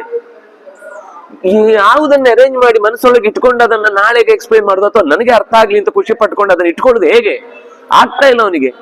ಆಗದೆ ತಲೆ ಕೆಟ್ಟು ಹೇಳ್ತಾನೆ, ತದೇವ ಮೇ ದರ್ಶಯ ದೇವರೂಪಂ ಪ್ರಸೀದ ದೇವೇಶ ಜಗನ್ನಿವಾಸ. ನೀನು ಮೊದಲು ಯಾವ ಸಾಮಾನ್ಯ ಮೊದಲ ರೂಪದಿಂದ ನನಗೆ ಸಾರಥಿಯಾಗಿ ಕಂಡೆಯೋ ಅದೇ ರೂಪ ನಾನು ನೋಡ್ತೇನೆ, ಸಾಕು, ಸೋತೋಗಿದ್ದೇನೆ ನಾನು, ಇದನ್ನ ನೀನ್ ನೋಡ್ಲಿಕ್ಕೆ ಆಗಲ್ಲ ನನ್ನ ಕೈಯಲ್ಲಿ. ಅಂದ್ರೆ ಆನಂದವು ಹೆಚ್ಚಾದ್ರೆ ನಮ್ಗೆ ಸಹಿಸಿಕೊಳ್ಳುವ ಶಕ್ತಿ ಇಲ್ಲ. ಈ ಕರಡಿಗಳೆಲ್ಲ ಮನುಷ್ಯನಿಗೆ ಕಿಚುಗುಳಿ ಕೊಟ್ಟು ನಗಿಸಿ ಸಾಯಿಸ್ತಾವಂತೆ. ಅಂದ್ರೆ ನಗುವುದ್ರಿಂದನೂ ಸಾಯ್ಬೋದು. ನಾವ್ ಅನ್ಕೊಳ್ಳೋದೇನು, ಪೆಟ್ಟು ಬಿದ್ದು ನೋವು ಆದ್ರೆ ಸಾಯುದು ಅಂತ. ನಕ್ಕು ಕೂಡ ದೇಹಕ್ಕೆ ಅದನ್ನ ಸಹಿಸಿಕೊಳ್ಳುವ, ಅಂದ್ರೆ ನಮ್ಮ ದೇಹದಲ್ಲಿ ಆನಂದವನ್ನಾಗ್ಲಿ ದುಃಖವನ್ನಾಗ್ಲಿ ಅನುಭವಿಸ್ಲಿಕ್ಕೆ ಒಂದಿಷ್ಟು ನರಮಂಡಲಗಳ ವ್ಯವಸ್ಥೆ ಇದೆ.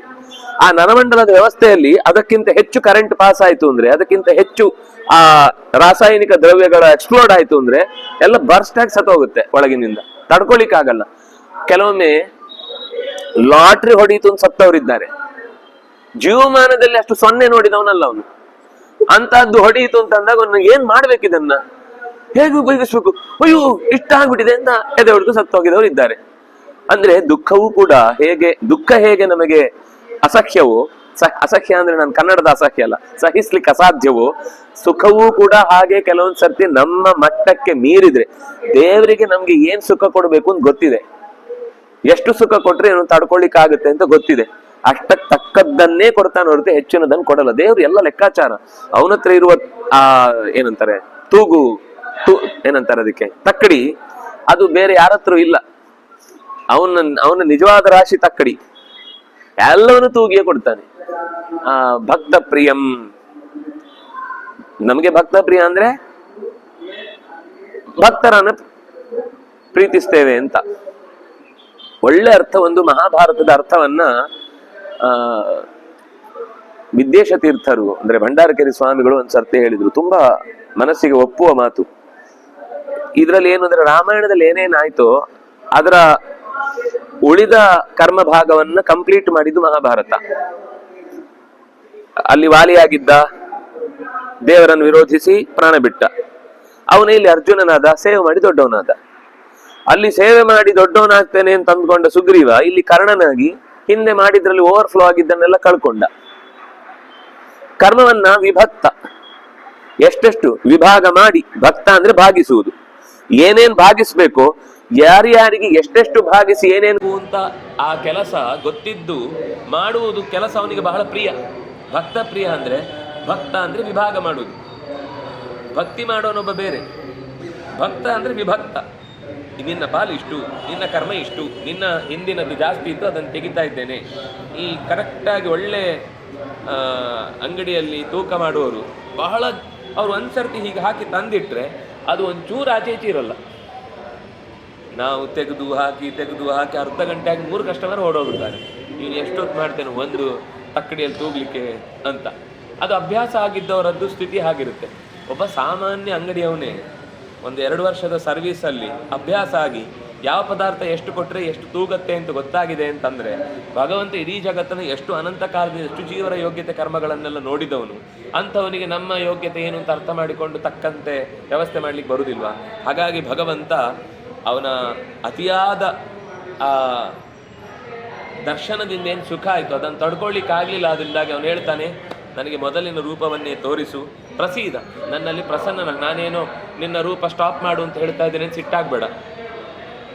ನಾನು ಇಷ್ಟು ಕಷ್ಟಪಟ್ಟು ಒಂದು ವಿಶ್ವರೂಪವನ್ನು ತೋರಿಸ್ತಾ ಇದ್ರೆ ಇವ್ರು ಸಾಕು ಅಂತ ಹೇಳ್ತಿದ್ದಾನೆ ಅಂತ ಸಿಟ್ಟಾಗಬೇಡ. ಪ್ರಸೀದ ದೇವೇಶ ಜಗನ್ನಿವಾಸ, ಇಡೀ ಜಗತ್ತಿನ ಎಲ್ಲದರೊಳಗೆ ತುಂಬಿಕೊಂಡಿರುವವೋ ನೀನು ಪ್ರಸನ್ನನಾಗು ಅಂತ ಕೇಳಿಕೊಳ್ತಾನೆ.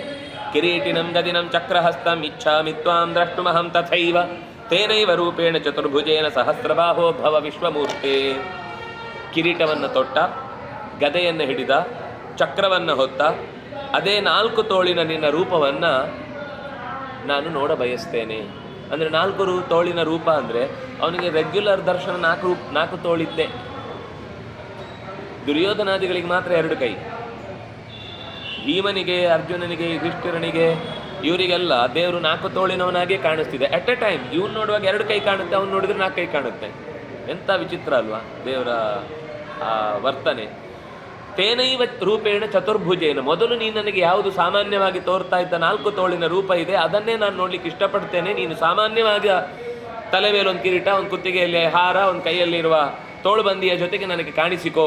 ನನಗೆ ಈ 1000 ತೋಳು, 1000 ತಲೆ, 1000 ಕಣ್ಣು, 1000 ಮೂಗು, ಯಾವುದು ಎಲ್ಲಿ ಎಷ್ಟು ಮುಗಿಯಿತು, ಕಣ್ಣು ಯಾವುದು, ಬಾಯಿ ಯಾವುದು, ತಲೆ ಯಾವುದು, ಕೈ ಯಾವುದು, ಒಂದೊಂದಕ್ಕೆ ಎಲ್ಲೆಲ್ಲಿಂದ ಇಂಕಿದೆ, ಏನು ಕೆಲಸ ಮಾಡ್ತಾ ಇದ್ದು, ಎಲ್ಲಿ ಸೇರ್ಕೊಂಡಿದ್ದು, ಯಾವುದನ್ನು ಹೊತ್ಕೊಂಡಿದ್ದು, ಒಂದೂ ನನಗೆ ತಲೆ ಒಳಗೆ ಅದನ್ನು ಗ್ರಹಿಸಿ ಇಟ್ಕೊಂಡು ಅರ್ಥ ಮಾಡ್ಕೊಳ್ತೇನೆ ಅಂತ ಮಾಡ್ಲಿಕ್ಕೆ ಆಗ್ತಾ ಇಲ್ಲ. ನಿನ್ನ ಸಾಮಾನ್ಯ ರೂಪ ತೋರಿಸಪ್ಪ. ಸಹಸ್ರಬಾಹೋ, 1000 ತೋಳಿನವನೇ, ಚತುರ್ಭುಜೇನ, ನಿನ್ನ 1000 ತೋಳು ಇದೆ, ನಿನ್ನ 1000 ತೋಳು ಅನ್ನೋದು ನಿಜವಾದ ಅರ್ಥದಲ್ಲಿದೆ, ನಾನು ಅದನ್ನು ಒಪ್ಕೊಳ್ತೇನೆ. ಭವ ವಿಶ್ವಮೂರ್ತೆ, ಇಡೀ ವಿಶ್ವವನ್ನು ವ್ಯಾಪಿಸಿಕೊಂಡು ಓ ಭಗವಂತನೇ ನಿನ್ನ ಸಾಮಾನ್ಯ ರೂಪವನ್ನು ತೋರು. ಅವನು ಹೇಳ್ತಾನೆ, ನೀನೀಗ ನೋಡಿದ ರೂಪ ಇದೆಯಲ್ಲ ಅದು ನಾನು ಪ್ರಸನ್ನನಾದದ್ರಿಂದಲೇ ನಿಂಗೆ ನೋಡ್ಲಿಕ್ಕೆ ಆಯ್ತು ಇಷ್ಟೊತ್ತಾದ್ರು. ಮಯಾ ಪ್ರಸನ್ನೇನ ತವಾರ್ಜುನೇದಂ ರೂಪಂ ಪರಂ ದರ್ಶಿತಂ ಆತ್ಮಯೋಗಾತ್. ನಿನಗೆ ಯೋಗ ಇತ್ತು, ನೋಡಬೇಕು ಅಂತನ್ನುವ ಒಂದು ಯೋಗ ಇತ್ತು, ತೋರಿಸ್ಬೇಕು ಅಂತೂ ನನಗೂ ಅನ್ನಿಸ್ತು. ಇದು ಪರಂ ರೂಪಂ, ಇದು ಸಾಮಾನ್ಯ ರೂಪ ಅಲ್ಲ. ಯಾಕೆಂದರೆ ಮುಂದೆ ಇಲ್ಲೇ ಹೇಳ್ತಾನೆ, ಎಮ್ಮೆ ತೊದನ್ಯೇ ನ ದೃಷ್ಟಪೂರ್ವಂ. ಬೇರೆಯವರಿಗೆ ನಾನು ಇಲ್ಲಿ ತನಕ ಈ ರೂಪ ತೋರಿಸಿಲ್ಲ, ಅವನಿಗೇನೆ ಫಸ್ಟ್ ಟೈಮ್. ಅಂದರೆ ಈಗ ನೋಡ್ತಾ ಇರೋದು ಇದೇ ಮೊದಲ ಬಾರಿ ಈ ಥರ ನೋಡ್ತಾ ಇರೋದು. ಎಲ್ಲ ದೇವತೆಗಳಿಗೂ ತೋರಿಸಿದಾಗಲೂ ಪ್ರತಿಯೊಬ್ಬರ ಹತ್ರ ಕೇಳಿದ್ರೆ ಪ್ರತಿಯೊಬ್ಬರು ಅವರವರ ದರ್ಶನದ ರೂಪವನ್ನು ಬೇರೆಯೇ ಹೇಳ್ತಾರೆ. ಅದರಿಂದಾಗಿ ನೀವು ಏನೋ ಕಂಡದ್ದನ್ನು ನನಗೆ ಹೇಳಿ ನಿಮ್ಗೆ ಹಾಗೆ ಕಾಣುತ್ತೆ ಅಂತ ಹೇಳಿದ್ರೆ ನನಗೆ ಹಾಗೆ ಕಾಣಬೇಕಾಗಿಲ್ಲ. ಯಾಕೆಂದರೆ ನನ್ನ ಬಿಂಬ ಬೇರೆ, ನಿಮ್ಮ ಬಿಂಬ ಬೇರೆ. ಪ್ರತಿಯೊಬ್ಬನಿಗೂ ಅವನೇ ಭಗವಂತನನ್ನು ಇನ್ನೊಮ್ಮೆ ಕಾಣ್ತಾನೆ ಅಂತಿಟ್ಕೊಂಡಾಗ ಮೊದಲು ಕಂಡ ಹಾಗೆ ಕಾಣಬೇಕು ಅಂತಿಲ್ಲ. ಅದರ ಸಾರ ಒಂದೇ, ಆನಂದ ರೂಪ, ಜ್ಞಾನಮಯ ಇತ್ಯಾದಿ ಒಂದೇ. ಆದರೆ ಅದರ ಕಾಣುವ ವ್ಯಕ್ತಿತ್ವದ ಸ್ವರೂಪ ಇದೆಯಲ್ವಾ, ಅದು ಪ್ರತಿ ಸರ್ತಿಯೂ ಬೇರೆ ಬೇರೆಯಾಗಿಯೇ ಇರುತ್ತೆ. ಹೀಗೆ ತೇಜೋಮಯಂ ವಿಶ್ವಮನಂತಮಾದ್ಯಂ ನೆನ್ನೆ ತೊದನ್ನೇನು ದೃಷ್ಟಪೂರ್ವಂ, ನಾನು ನಿನಗೆ ತೇಜೋಮಯವಾದ, ಕೊನೆಯಿಲ್ಲದ, ಎಲ್ಲದಕ್ಕಿಂತಲೂ ಮೊದಲಿರುವ ಶ್ರೇಷ್ಠವಾದ ರೂಪವನ್ನು ಇಷ್ಟಪಟ್ಟು ತೋರಿಸಿದ್ದೇನೆ. ಆತ್ಮಯೋಗಾತ್, ನಾನೇ ನಿನ್ನನ್ನು ಆ ದಾರಿಯಲ್ಲಿ ಎತ್ತಿ ಹಿಡಿಬೇಕು ಅನ್ನೋದಕ್ಕೋಸ್ಕರ ನಿನ್ನನ್ನು ತೋರಿಸ್ತಾ ಇದ್ದೇನೆ.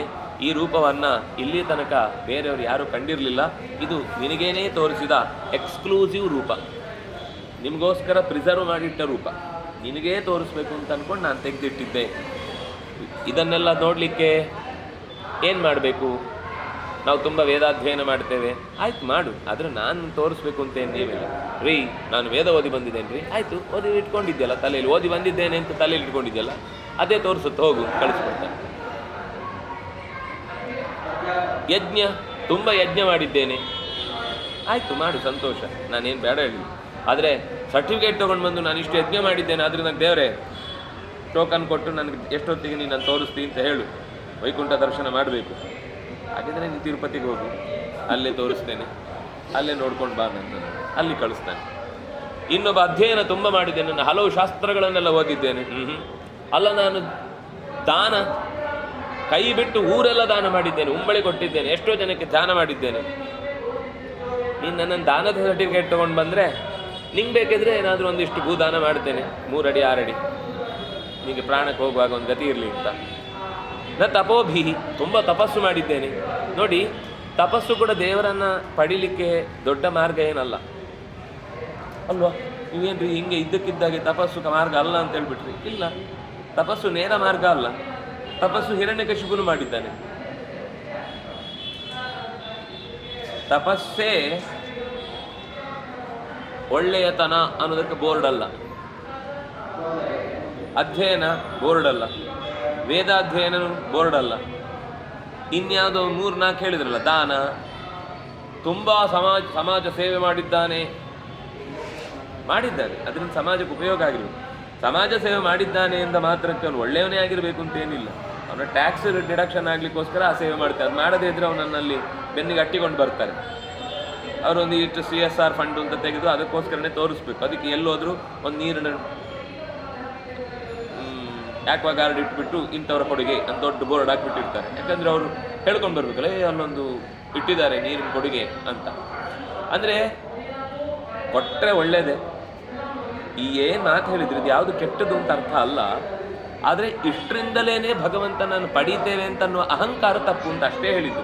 ಯಜ್ಞ ತಪ್ಪು, ವೇದಾಧ್ಯಯನ ತಪ್ಪು, ದಾನ ತಪ್ಪು ಅಂತ ನಾನು ಹೇಳಲಿಲ್ಲ, ಅಥವಾ ಅಲ್ಲೂ ಕೃಷ್ಣನೂ ಹೇಳಿದ್ದಲ್ಲ. ಆದರೆ ಈ ಕೆಟಗರಿಯ ಮಂದಿ ನಾವು ಇಂತಿಂಥ ಕೆಲಸ ಮಾಡಿದ್ದೇವೆ, ಅದನ್ನು ಬೇರೆ ನೀನು ನಮ್ಮನ್ನು ಬೇಗ ನೋಡ್ಲಿಕ್ಕೆ ಬರಬೇಕು ಅಥವಾ ಕರೆಸ್ಕೊಂಡು ನಮಗೊಂದು ದರ್ಶನ ಕೊಟ್ಟು ವಿಶೇಷ ಫ್ರೀ ಟಿಕೆಟಲ್ಲಿ ನಮ್ಮನ್ನು ಮೋಕ್ಷಕ್ಕೆ ಕರ್ಕೊಂಡು ಹೋಗಬೇಕು, ಅದು ನನ್ನ ಇಷ್ಟ. ನಿಮ್ಮಲ್ಲಿ ಯಾರು ಬೇಕು ಅಂತ ನಾನು ಡಿಸೈಡ್ ಮಾಡ್ತೇನೆ. ನನ್ನ ತಲೆಯಲ್ಲಿ ಒಂದು ಲೆಕ್ಕಾಚಾರ ಇದೆ, ಆ ಲೆಕ್ಕಾಚಾರದ ಪ್ರಕಾರ ನಾನು ಕರ್ಕೊಂಡು ಹೋಗ್ತೇನೆ. ಹಾಗಂತೇಳಿ ಯಾರಿಗೂ ಮೋಸ ಮಾಡಲ್ಲ. ಅವರವರಲ್ಲಿ ಏನು ತಾಕತ್ತಿದೆಯೋ ಅದಕ್ಕೆ ತಕ್ಕಂತೆ ಫಲ ಕೊಡ್ತೇನೆ. ಅದಕ್ಕೆ ಏವಂ ರೂಪ ಶಕ್ಯ ಅಹಂ ನೃಲೋಕೆ, ಉಗ್ರವಾದ ತಪಸ್ಸಾಗಲಿ, ಸಾಮಾಜಿಕ ಕಾರ್ಯಕ್ರಮಗಳಾಗಲಿ, ದಾನವಾಗಲಿ, ಅಧ್ಯಯನವಾಗಲಿ, ವೇದದ ಪಾಠವಾಗಲಿ ಅಥವಾ ಯಜ್ಞದ ಕರ್ಮವಾಗಲಿ, ಇದ್ಯಾವುದೂ ಕೂಡ ನನ್ನನ್ನು ನೇರವಾಗಿ ಸಂಪರ್ಕ ಮಾಡಲಿಕ್ಕಿರುವ ಟ್ರಂಪ್ ಕಾರ್ಡ್ಗಳಲ್ಲ. ಟ್ರಂಪೇ ಬಿಡಲ್ಲ, ಟ್ರಂಪ್ ಕಾರ್ಡಲ್ಲಿ ಕೆಲಸ ಮಾಡಿ. ದ್ರಷ್ಟುಂ ತೋದನ್ನೇನ ಕುರುಪ್ರವೀರ, ಓ ಕುರುಪ್ರವೀರ, ಮನುಷ್ಯ ಲೋಕದಲ್ಲಿ ನಿನ್ನನ್ನು ಹೊರತುಪಡಿಸಿ ಬೇರೆಯವರು ಈ ರೂಪಗಳನ್ನು ನೋಡಲಿಕ್ಕೆ ಸಾಧ್ಯವೇ ಇರಲಿಲ್ಲ. ನಿನಗೊಂದು ಆಂತರಂಗಿಕವಾದ ಒಂದು ಪ್ರಜ್ಞೆ ಇತ್ತಾದ್ರಿಂದಾಗಿ ನೀನು ಇಂಥ ವಿಶ್ವರೂಪವನ್ನು ನೀನು ನೋಡಿದ್ದಿ ಅಂತ ದೇವರು ಅವನನ್ನು ಎಚ್ಚರಿಸ್ತಾರೆ.